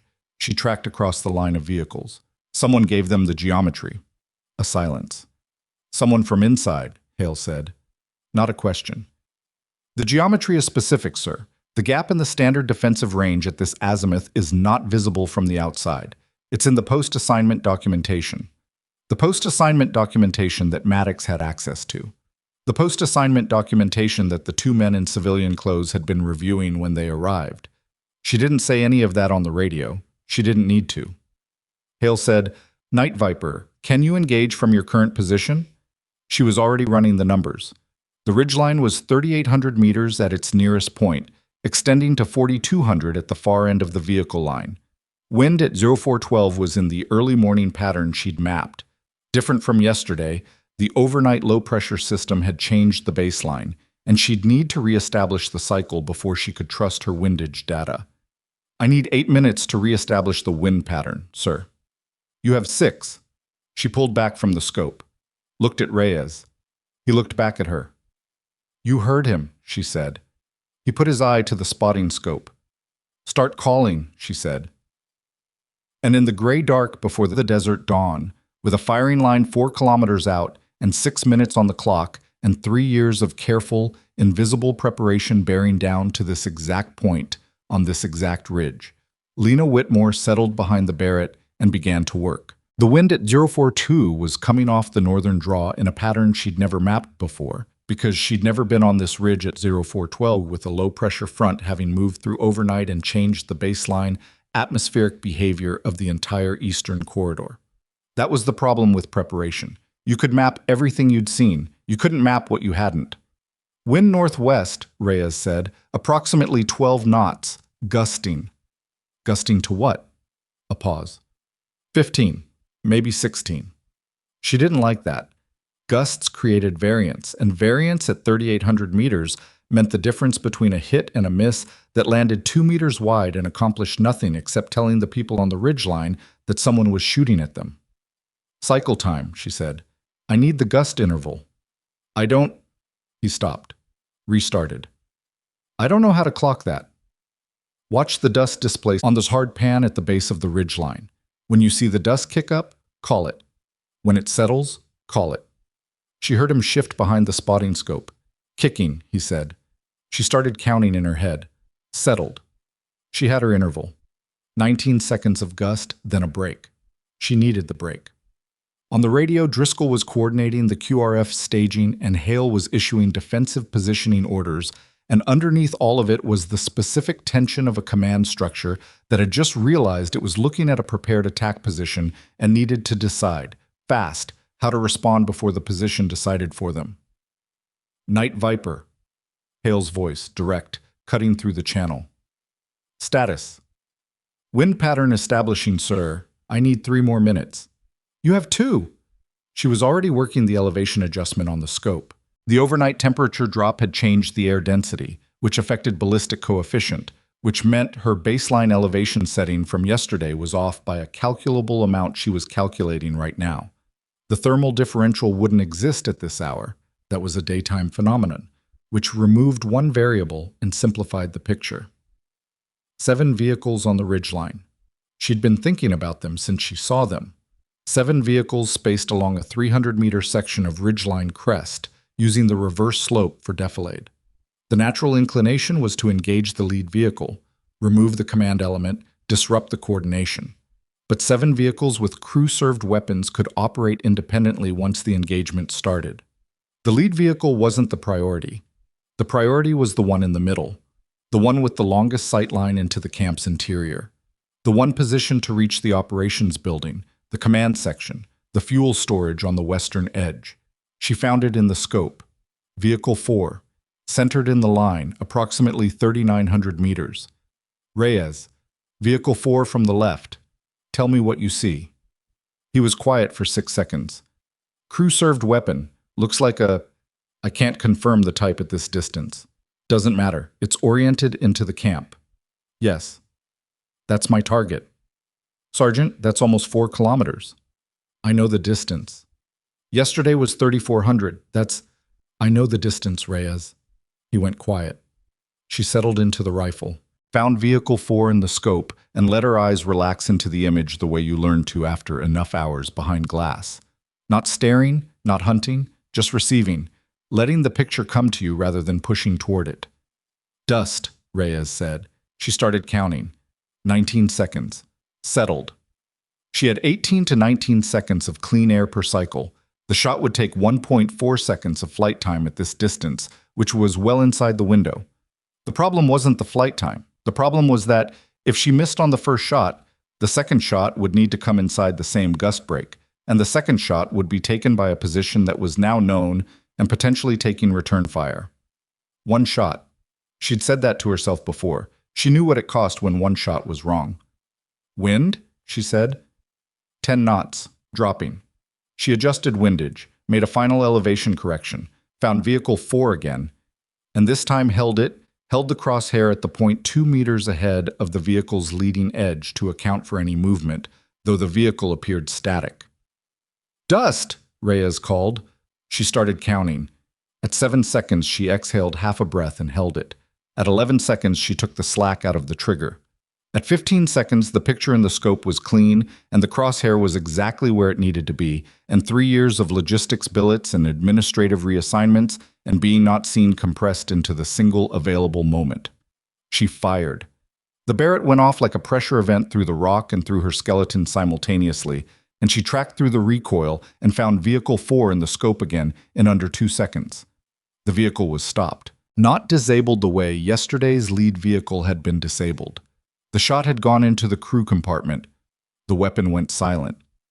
Hit, Reyes said. His voice was different from yesterday, tighter, faster, less processing time between seeing and saying. Vehicle 4 crew-served weapon appears. It's not moving. On the radio, she heard the QRF team leader's voice. Ridgeline, lead elements. We have something happened to Vehicle 4. It's then a different kind of activity on the ridgeline. The vehicles that had been static began to move, not toward the camp, away from the ridgeline crest, back down the reverse slope, pulling out of the positions they'd spent who knew how many hours establishing. They're breaking, Reyes said, and she could hear something in his voice that wasn't quite belief yet. Call it to command. Command, He keyed the radio and his voice steadied mid-transmission. Command, this is Observation Post Eastern Primary. Ridgeline elements are withdrawing. I say again, withdrawing from position. 6 vehicles moving northwest on the reverse slope. Driscoll, confirmed, OP Eastern. QRF, hold it staging. Do not pursue. I say again, do not pursue. The ridgeline went dark again. She kept the scope on the Vehicle 4 position for 90 more seconds, watching for any secondary element that might be using the withdrawal as cover for a stay behind. Nothing moved at that position. Whatever crew had been on the weapon wasn't going to be moving anything again. She pulled back from the scope. The eastern sky behind the secondary ridgeline was beginning to go from black to the color of old ash. The earliest possible light, more suggestion than illumination. The desert below the wire was still and cold. Reyes had the spotting scope lowered and was looking at the ridgeline with the naked eye, which told her He understood that the immediate operational situation was resolved, and he was now trying to process what had just happened in the broader sense. She ran the post-shot sequence. When she was done, she keyed the radio. Command Night Viper, 2 engagements, 2 confirmed effects. I'm securing the Eastern OP and coming down. A pause. Hale's voice. Copy Night Viper. Command out. She stood up. Her knees were stiff from the pre-dawn cold. She hadn't noticed during the shot, but she noticed now. The specific ache of cold ground through thin padding, the way the body accumulated discomfort, it deferred until there was room for it. Reyes looked at her. She looked back at him. Write it down, she said. Everything you observed from 0412 to now. Times, wind calls, vehicle count, my fire commands, your reports to command. Word for word where you can. I know, he said. You told me last night. I'm telling you again. He nodded. They went down the ridge path in the growing pre-dawn, and the camp below was in a different configuration than it had been 90 minutes ago. More lights, more personnel, the motor pool fully active, the operations building blazing. The kind of activity that happened when a camp had just come within potential range of a prepared attack position and was now dealing with the aftermath of not being destroyed. At the base of the path, she stopped. Maddox was there. He was in full kit, which made sense given the alert, but he was standing at the base of the ridge path specifically, not moving toward any of the activity centers, which did not make sense unless he was waiting for something that was coming down the path. He looked at her. She looked at him. He said, "That was you on the radio." "Yes." He looked past her at Reyes, then back at her. His jaw was working slightly, the barely visible movement of someone who is having a very loud internal conversation. "Vehicle 4, he said. You hit Vehicle 4. "Yes." "Not the lead vehicle. 4. She waited. "Who told you to hit 4? "Nobody told me." 4 had the sight line into command section. Something moved across his face. Not surprise exactly. Something more like a specific calculation arriving at a conclusion that complicated other calculations. He looked past her at the ridgeline, invisible in the pre-dawn dark. "You knew the geometry," he said. "It wasn't quite a question. I mapped it 3 days ago. Same mapping that told me the vehicles were using the defensive range gap." She held his gaze. "The gap that's in the post-assignment documentation." He went very still. "Sergeant Maddox," she said, "who had access to the post-assignment documentation besides you and the command staff." A silence. "That's what I thought," she said. She walked past him toward the operations building. The formal debrief began at 0600 in the main operations room. Hale ran it himself, which was not standard. Operational debriefs at this level were typically run by the S3, and the fact that he was running it personally communicated something to everyone in the room about the weight he was placing on what came next. Present: Driscoll, Castillo, 2 of Hale's staff, the QRF team leader, Lena, Reyes, and Maddox. The 2 men in civilian clothes had been asked to remain in their quarters. Ferris had been asked to ensure they remained there, which was a diplomatic way of assigning a guard without calling it a guard. Hale started with the operational picture. The QRF team leader, Staff Sergeant Okafor, a compact man with 15 years of infantry and the unhurried speech pattern of someone who had learned to be precise because imprecision cost things, ran through the response timeline. Alert at 0422, QRF staging at 0419, observer contact report at 0423, fire mission executed at 0431, ridgeline withdrawal confirmed at 0434. 22 minutes from alert to withdrawal. "The withdrawal is what I want to talk about," Hale said. 7 vehicles take up a prepared support by fire position, 1 vehicle is engaged, and the remaining 6 immediately withdraw. What does that tell us? Driscoll said, either the engagement spooked them, and they didn't have a contingency for taking effective fire at that range, or the engagement removed the element they needed to proceed, Castillo said. Hale looked at her. "Vehicle 4, Castillo said. Sergeant Whitmore engaged Vehicle 4 on the basis of sightline into the command section. If that vehicle was the command element for the attack, the coordination node, then removing it removes the ability to execute a coordinated attack." She paused. "They didn't withdraw because they were scared. They withdrew because they couldn't function without that node." Hale looked at Lena. "Is that your assessment?" "Yes, sir. Vehicle 4 was centered in the line. Centered position in a support by fire element is command and control. The flanking vehicles can suppress, but without coordination, a camp this size with active QRF and defensive positions is a bad engagement for 7 vehicles. She paused. They needed coordination to take this camp. Without Vehicle 4, they didn't have it. A silence. Someone gave them the geometry, Hale said. He wasn't accusing anyone in the room. He was establishing it as a fact that the room had to sit with. Nobody said anything. The defensive range gap on the eastern azimuth, he said. Where is that documented?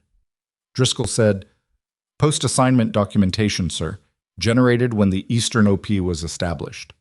Who has access? Command staff, NCO leadership. Driscoll paused. And anyone reviewing personnel assignment records would see the post location and could infer the coverage gap from the range documentation. Hale looked at the table for a moment. Personnel assignment records that 2 specific individuals were reviewing last night. Another silence. Longer. Maddox, at the end of the table, was looking at his hands. At 0730, Hale suspended the debrief and moved to his office with Castillo and Driscoll. He left Lena and Reyes in the operations room with instructions to remain available. Maddox was asked to wait in the adjacent room. He didn't look at Lena when he left the main room. He walked past her with the particular quality of a man who has run out of versions of the situation that work in his favor and is now simply waiting for the one that's coming. Reyes sat next to her at the table. He had his notebook out and was writing. She didn't read over his shoulder, but she could tell from the pace and the way his hand moved that it was the comprehensive accounting she'd asked for, times and observations and direct quotes where he had them. He'd been writing since before the debrief started, filling pages in a handwriting that was small and exact. She sat and looked at the wall map. The eastern corridor was marked on it with standard range arcs in blue grease pencil.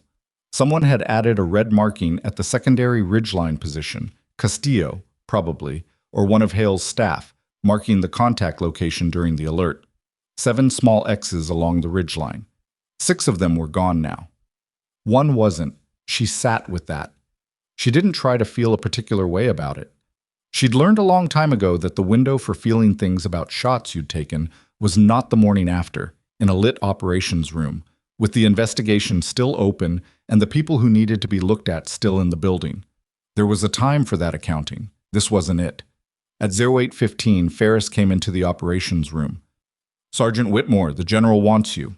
She followed him to Hale's office. Castillo was still there. Driscoll was still there. And there was a third person on the desk phone when she entered.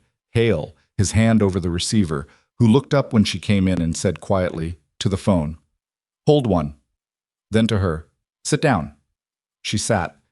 Hale said into the, "Still there?" A pause. "Then say it again, and say it clearly, because I have the relevant personnel in the room." He put the phone on speaker. A voice came through, male, older, with the particular acoustic quality of an overseas line, slight delay, slight compression. "This is General Whitfield. To confirm for the record, the transfer order issued for Sergeant Lena Whitmore, dated yesterday, was generated in response to a notification I received through the Tier 2 administrative channel indicating a restricted call sign had been activated. The notification came from the office of Colonel Dennis Harker, who is currently assigned to the theater intelligence staff." The room was very quiet. "At the time I signed the order," Whitfield continued, "I understood it to be a routine administrative action consistent with the terms of the file restriction. I did not have full operational context." A pause. "Having now received that context from General Hale, I am rescinding the transfer order effective immediately, and I am formally requesting a review of the file restriction on Sergeant Whitmore's record." Hale said, "Whitfield, the IG channel. I'll initiate it from this end within the hour." Another pause, and in the pause was the sound of a man who was recalibrating something significant about his own position. "I signed an order I should have questioned more carefully. That's on me." "It is," Hale said, "but you're fixing it. That matters." He took the phone off speaker and finished the call in 3 more sentences. Set it down. Looked at Lena. "Harker," he said. She said, "I don't know that name." "Colonel Dennis Harker, Theater Intelligence Staff." He was Deputy Chief of Intelligence for the operation that generated the Hammer Point briefing package. She looked at him. He built the bad picture, Hale said, or he approved the bad picture. Either way, when the picture turned out to be bad and a soldier in the field acted outside authorization to fix what the picture got wrong, Harker had the most to lose from an investigation. So he buried the investigation by burying me. By making the unauthorized engagement the story instead of the intelligence failure, yes. Hale paused. And then he used the administrative hold to monitor your file for exactly this kind of activation, in case you ever surfaced somewhere that could threaten his position. And last night, when I activated the call sign, he had a response ready, Hale said. 2 men, transfer orders, a prepositioned mechanism to move you before I could open anything formal.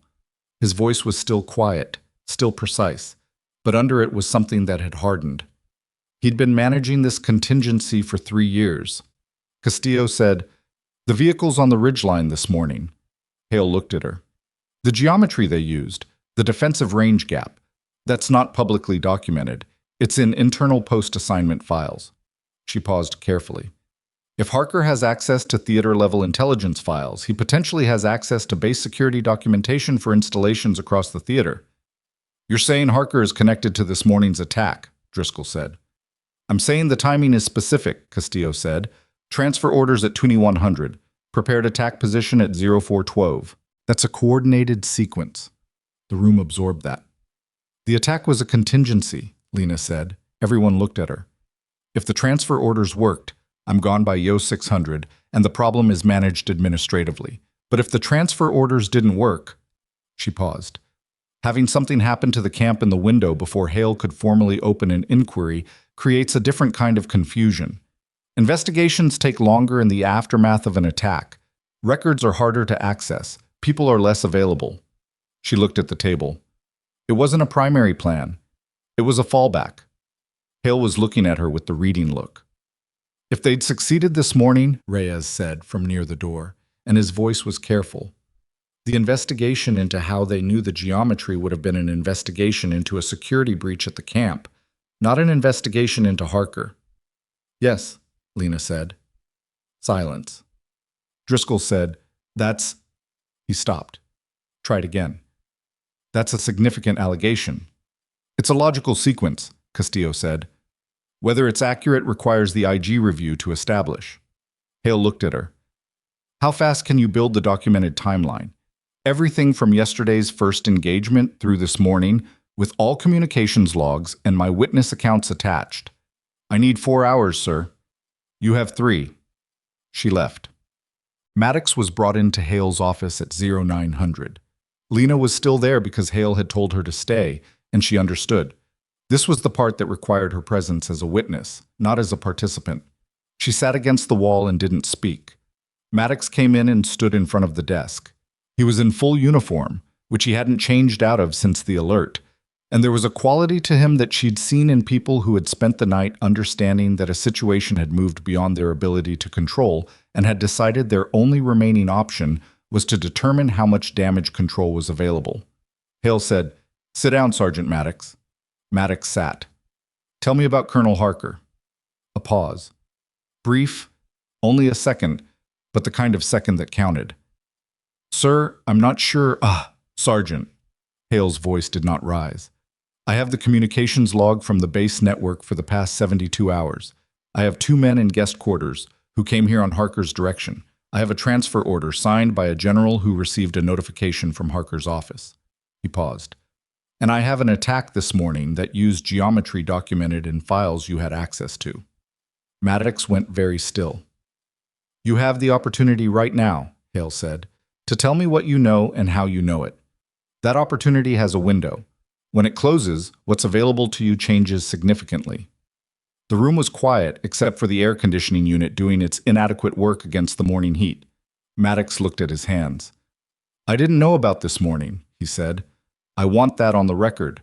I did not know about the attack." "What did you know about?" A pause. Longer this time. "Harker made contact 18 months ago. I was at a different assignment, before this post. He said he had an interest in monitoring certain personnel. Administrative. He wanted to know if a specific individual surfaced in my command environment. He stopped. Whitmore, Hale said. Yes, sir. And when she did? I was supposed to notify. I notified. That was all I was told to do. That's not all you did, Lena said from the wall. Maddox looked at her. His expression was doing the managed thing, but it was failing at it in the way it failed when Hale's managed expression had also failed, when the thing being managed became too large for the management system. The post-assignment documentation, she said. I've been at this installation 11 weeks. You assigned me to the Eastern OP 3 days after I arrived. The documentation for that post, the range arcs, the coverage gaps, the defensive geometry, was filed when the post was established. She paused. When did you send Harker the post documentation? Maddox looked at his hands again. I sent the general security file, he said. I didn't know what he'd use it for. You sent a security file to a colonel who had expressed an interest in monitoring a specific soldier, and you didn't ask what he'd use it for. No answer. Look at me, Hale said. Maddox looked up. You have one thing available to you right now, Hale said. Full cooperation with the IG review. Everything you have on Harker. Contact dates. What was communicated. How. All of it. If you give me that, I can work with what's available. If you don't, I can't. He paused. You understand the difference. Maddox understood. His face showed it.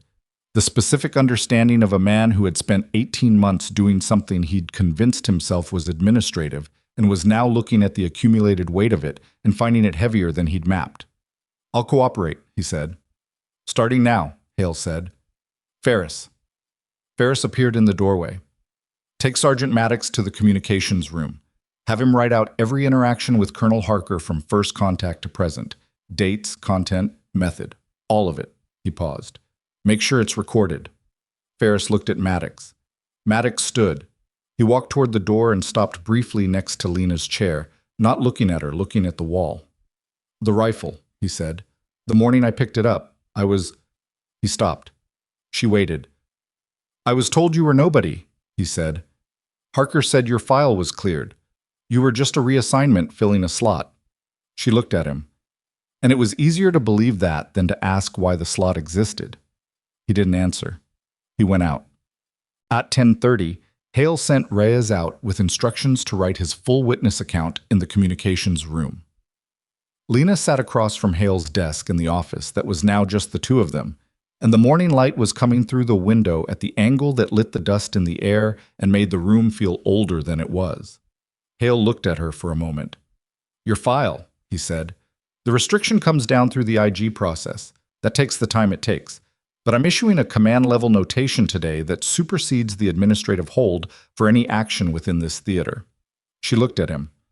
Which means, he said, your record as it stands within this command reflects what actually happened, not the version Harker built. She sat with that. The hammer point engagement, she said, the unauthorized action, will be reviewed in context, he said, with the full operational picture, including the intelligence failure that preceded it. He paused. I'm not telling you it goes away. An unauthorized engagement in a classified operation is an unauthorized engagement. The review will look at it honestly. That's all I've wanted, she said.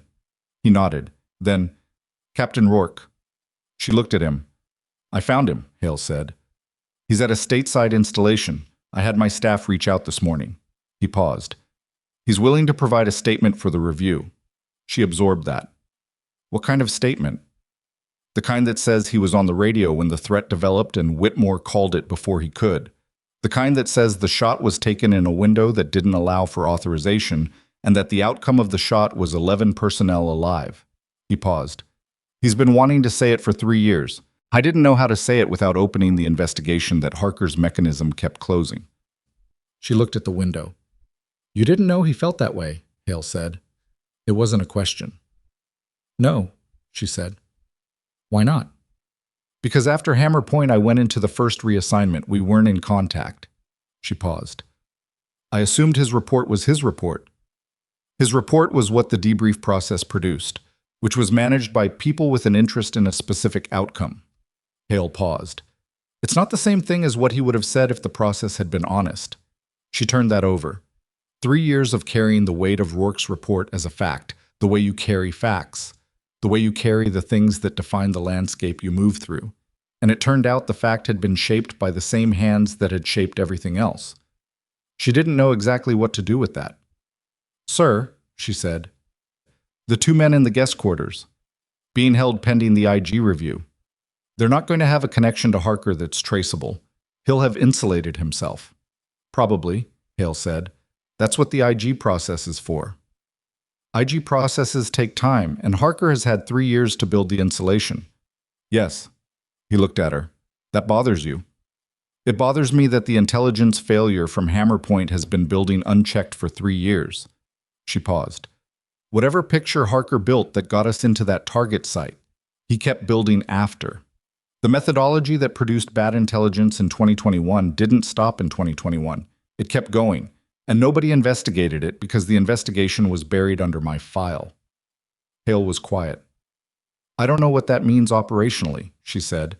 "I don't have access to what came after. But the ridgeline this morning, someone built that picture too.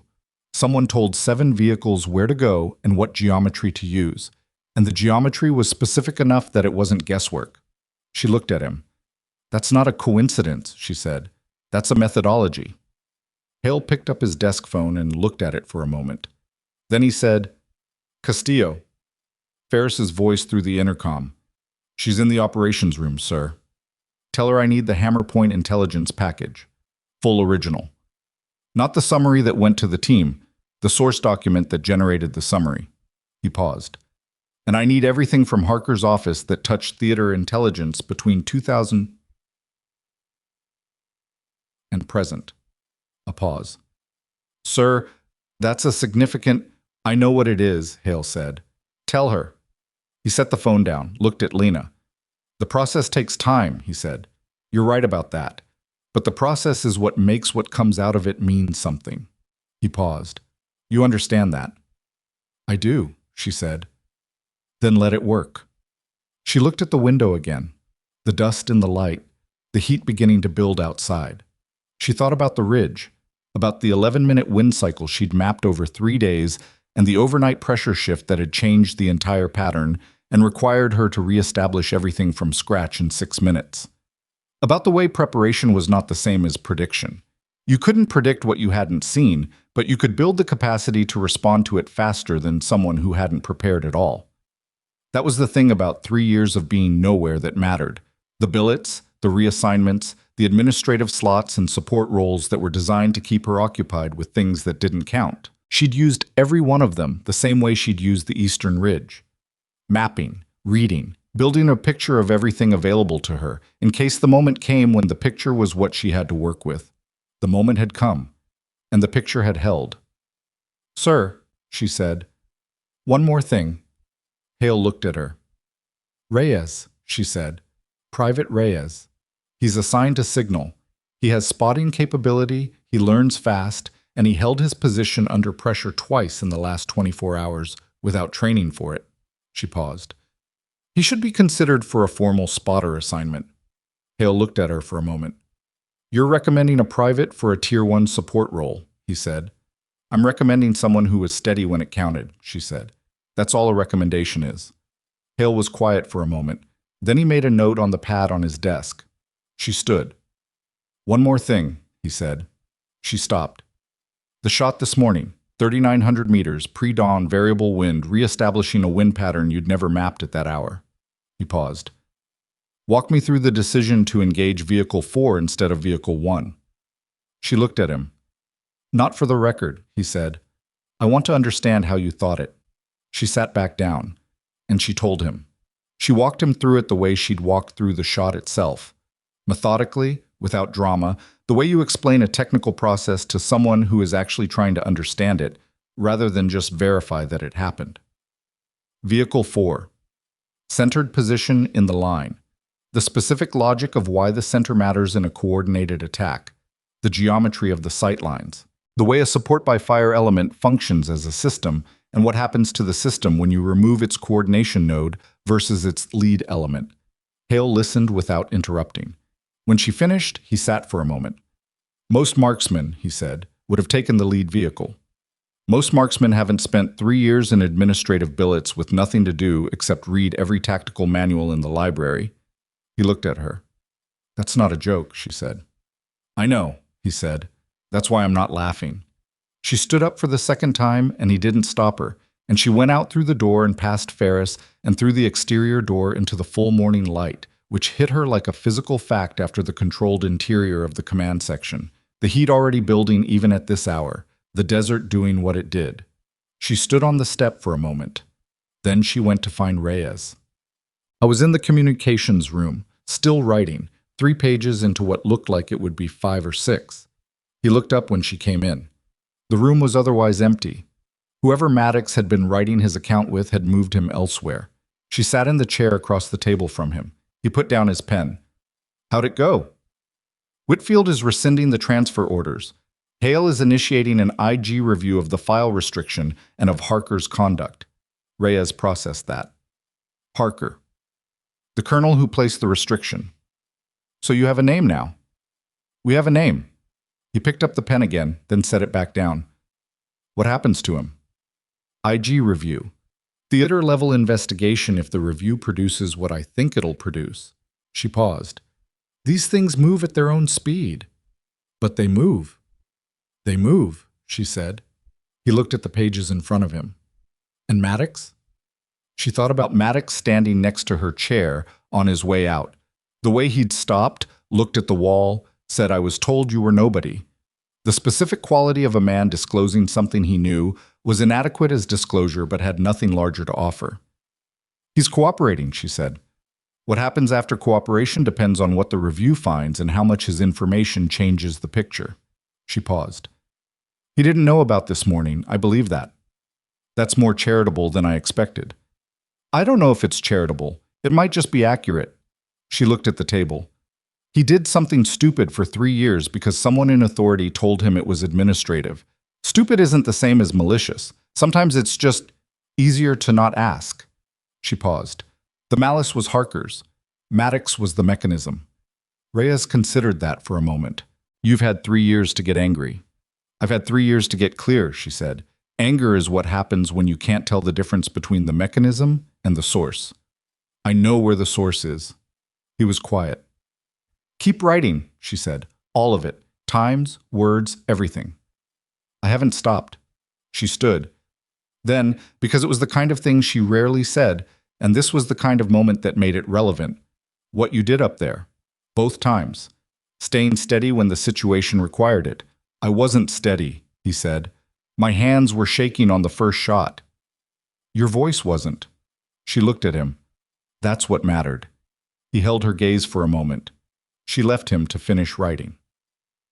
The IG team arrived from theater headquarters 4 days later. 4 days was fast, which told her Hale had put weight behind the request that went beyond standard protocol. The team was 3 people, a lead investigator named Major Soren, a records specialist, and a legal advisor, and they set up in the conference room adjacent to the operations building and began working through everything Castillo had compiled with the systematic efficiency of people who did this for a living and understood that the value of what they produced was entirely dependent on the completeness of the record. Lena gave her formal statement on day 2. She sat across from Major Soren, who was 40-something with reading glasses she kept pushing up her nose and a habit of writing notes in the margin of her documents in handwriting too small to read across the table. Soren asked clear questions and waited for complete answers without filling the pauses, which meant she'd been doing this long enough to know that the pauses were often where the important material lived. The statement took 3 hours.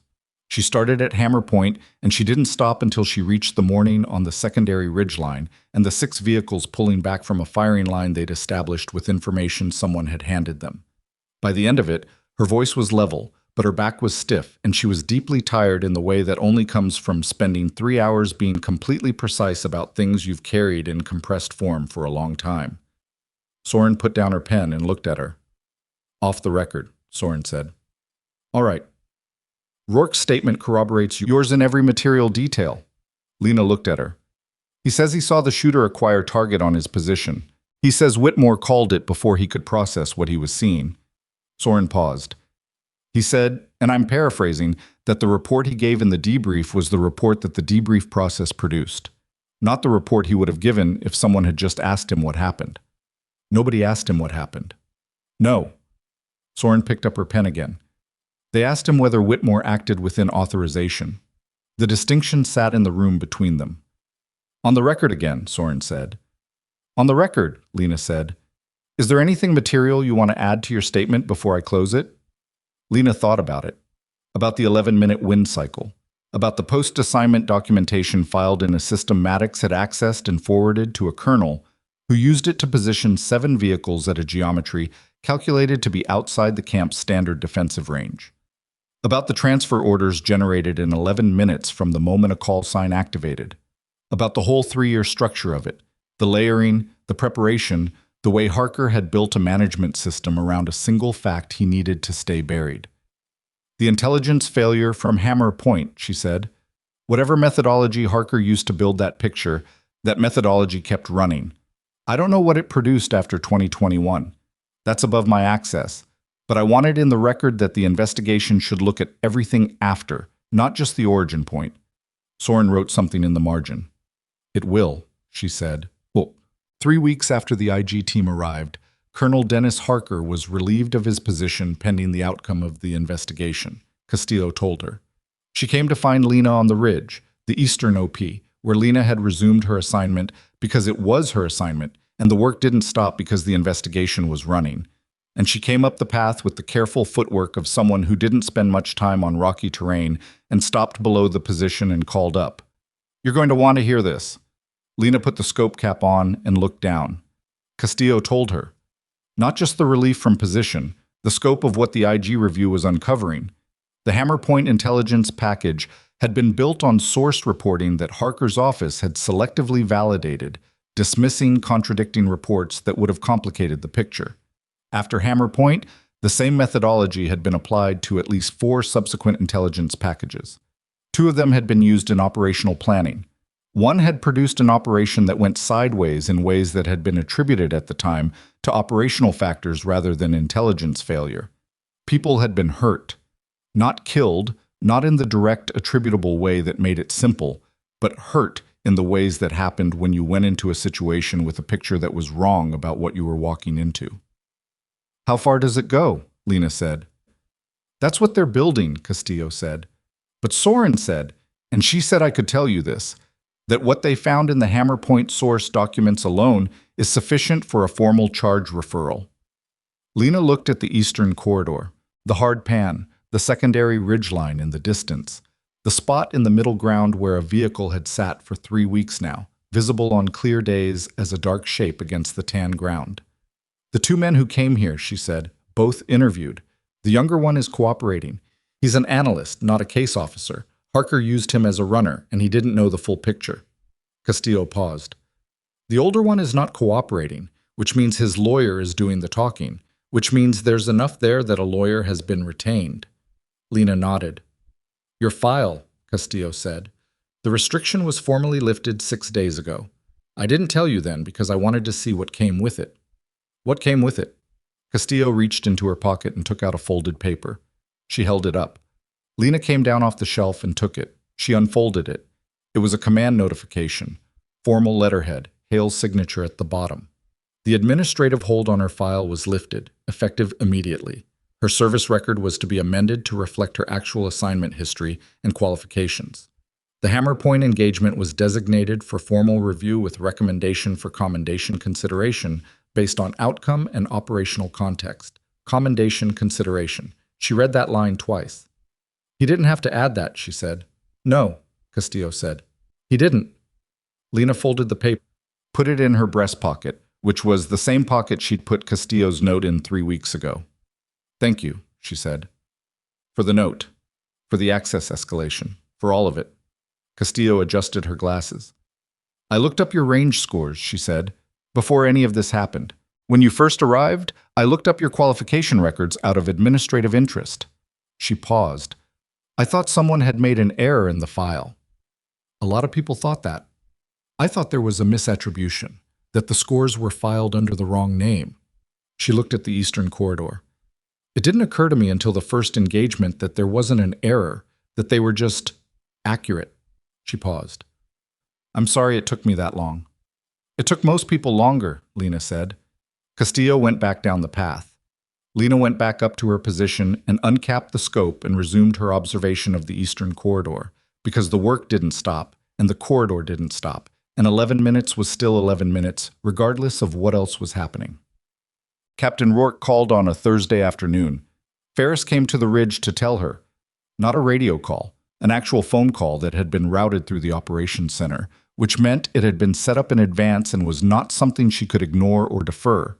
She went to the operations building and took the call in the small side office that Driscoll used when he wasn't using his main office, which was most of the time now since the investigation had reorganized the entire command structure's schedule. She picked up the phone. Whitmore, Rourke's voice, older sounding than she remembered, which was what 3 years did, though she knew she sounded the same way to him. Sir, she said automatically, then caught herself. He wasn't her CO anymore. I gave my statement, he said. I know. I should have... He stopped, started again. There were about 40 moments in the debrief process where I should have said something different than what I said. And each time I didn't, the window to say it got smaller. A pause. That's not an excuse. I'm not offering it as one. I know, she said again. The shot you made. In the 4-second window. He paused. I saw what you saw. Half a second after you called it, I saw it. And in the half second between your call and mine, you'd already made the decision. Another pause. The report I gave didn't reflect that. The report made it sound like the decision came out of nowhere, outside protocol, without basis. It was outside protocol, she said. It was inside 4 seconds, he said. Those aren't the same thing. She was quiet for a moment. I'm sorry, he said. I know that doesn't... It does, she said. It doesn't fix the 3 years. But it does something. A silence on the line that wasn't uncomfortable. The kind of silence between people who have said what needed saying and don't need to fill the space around it. The IG review is going to go where it goes, he said. But I wanted you to hear it from me first. I heard it, she said. She hung up. Sat in Driscoll's empty office for about 3 minutes, looking at the wall. Then she went back to the ridge. 6 weeks after the attack on the secondary ridge line, Hale called her into his office for a different kind of meeting. He had a folder on his desk. No phone call in progress, no Castillo, no Driscoll. Just the folder and him in the late afternoon light coming through the window at a low angle that made the dust motes in the air visible. She sat. The formal review of the hammer point engagement is complete, he said. The finding is that the action taken was outside standard authorization protocol and that the operational context, specifically the 4-second response window, the failure of the intelligence package to accurately represent the threat environment, and the outcome of 11 personnel and 3 assets recovered without casualty, warrants commendation rather than adverse action. She kept her face level. Your record is being amended to reflect a commendation for the hammer point engagement. He paused. The commendation is classified at the same tier as the operation. It won't be visible in your general file, but it's in the record. It's in the record, she said. It's in the record. She understood the distinction. Classified commendations were real. They existed in the permanent record. They affected formal assessments and promotion considerations. They were seen by the people who needed to see them. They just weren't visible to people who ran a routine file check on a name. 3 years ago, the invisibility of the record had been used against her. Now the record existed in full. The invisibility was just the security classification of an operation that remained classified. Different kind of invisible. She could live with that kind. The other thing, Hale said, your assignment. She looked at him. Eastern OP Support Observer is not an appropriate assignment for someone with your qualification record. He opened the folder. I'm offering you a formal reassignment to the Special Operations Advisory element attached to this command. Tier 2 assignment, appropriate clearance level, spotter and shooter configuration as the primary modality. He paused. It's not a glamorous posting. It's this desert, these corridors, these threat patterns, probably for another 18 months minimum. What's the team structure? You'd be building it, he paused. Starting with the spotter you recommend. She looked at the folder. Reyes had 3 weeks of formal spotting training now. Hale had arranged it after she submitted the recommendation. a compressed qualification course run by a senior spotter from a neighboring installation who had come out and spent 2 weeks working Reyes through the methodology. The senior spotter had filed a report that used the word exceptional once and the phrase uncommon instinct for wind reading twice. Lena had read the report because Hale had given it to her. Yes, she said. Hale closed the folder. The Eastern OP remains your primary position until the SOAE configuration is formally stood up. 3 to 4 weeks. That's fine. He looked at her. You have questions. Parker, she said. The charge referral is with the convening authority. It goes to court-martial or it doesn't. That's above my level, and I don't control the timeline. He paused. What I can tell you is that Soren told me, off the record, that the package they built is comprehensive. The source manipulation on hammer point, the file restriction, the coordination with the transfer order mechanism, the intelligence packages after. He paused. Soren doesn't understate. And the two men. The younger one has a cooperation agreement. The older one's lawyer is negotiating. He paused. These things move at their own speed. She nodded. You said that to Reyes, Hale said. He mentioned it. He said you told him the process takes time, but the process is what makes the outcome mean something. She looked at him. You talked to Reyes. I talked to Reyes. He almost smiled. He's very thorough. He had notes. She stood, picked up her cover. Sir, she said, the morning of the inspection, when you came up the ridge. He looked at her. You looked at the terrain, actually read it, not just pointed your face at it. She paused. Most people on inspection tours don't do that. I grew up near open ground, he said. You read terrain differently when you've grown up near it. I know, she said. That's the only reason I thought this might work. The call sign. The call sign. If you'd been the kind of general who looked at terrain the way you looked at the other equipment, just checking boxes, there wouldn't have been a point. She met his eyes. I took a read on you at 10:47 that morning. I decided you were someone who would follow a thread if you found it. He was quiet for a moment. And if you'd read me wrong, he said, then I'd have been transferred at EO 600 and I'd be somewhere in the Midwest right now filing logistics reports. She paused. It wouldn't have been the first time. She went to the door. Whitmore, he said. She stopped. You should have had this 3 years ago, he said. Not because it's justice, that's a word that gets used too loosely for what these processes actually produce, but because you earned it, specifically and demonstrably earned it, and the system failed to see it for 3 years. He paused. I'm sorry it took this long. She stood in the doorway. She thought about what to say, about the various ways you could respond to something like that, the gracious version, the deflecting version, the version that acknowledged the apology without letting it settle too much weight on one moment. You didn't bury it, she said. When you found it, you pulled it. She went out. Reyes was on the ridge when she got there. Not at the spotting scope. He'd been on it for his rotation and had finished and was sitting on the rock shelf with his notebook, writing something that didn't look like observation logs. He looked up when she came around the bend in the path. How'd it go? He said. SOAE assignment, she said. Formal, starting in 3 to 4 weeks. He looked at her. And I'm building him, starting with the spotter. He put the notebook down slowly. That's you, she said. If you want it, it's a Tier 2 posting. It means this desert for another 18 months minimum, longer probably, and the work is specific and narrow and not what you trained for when you came in as signal. Is it what you think I should do? She looked at him honestly. I think you read terrain and wind and people well. I think you're steady under pressure in a way that's not common. I think you'd be wasted in a signal billet for 20 years. She paused. But what I think isn't the point. It's your record and your time. He was quiet for a moment. My grandfather was in the army, he said. He told me once that most people spend their service doing what they're assigned, and very few spend it doing what they're built for. He paused. He said if you ever find yourself doing the thing you're built for, hold on to it. Smart man, she said. He was. He closed the notebook. Yes, I want it. She nodded. They sat on the ridge for a while without talking, looking out at the eastern corridor in the late afternoon. The hardpan was in the full grip of the thermal differential by this hour, the heat shimmer creating its visible distortion across the middle ground, the secondary ridgeline going from sharp to slightly soft at the edges in the way it always did by mid-afternoon.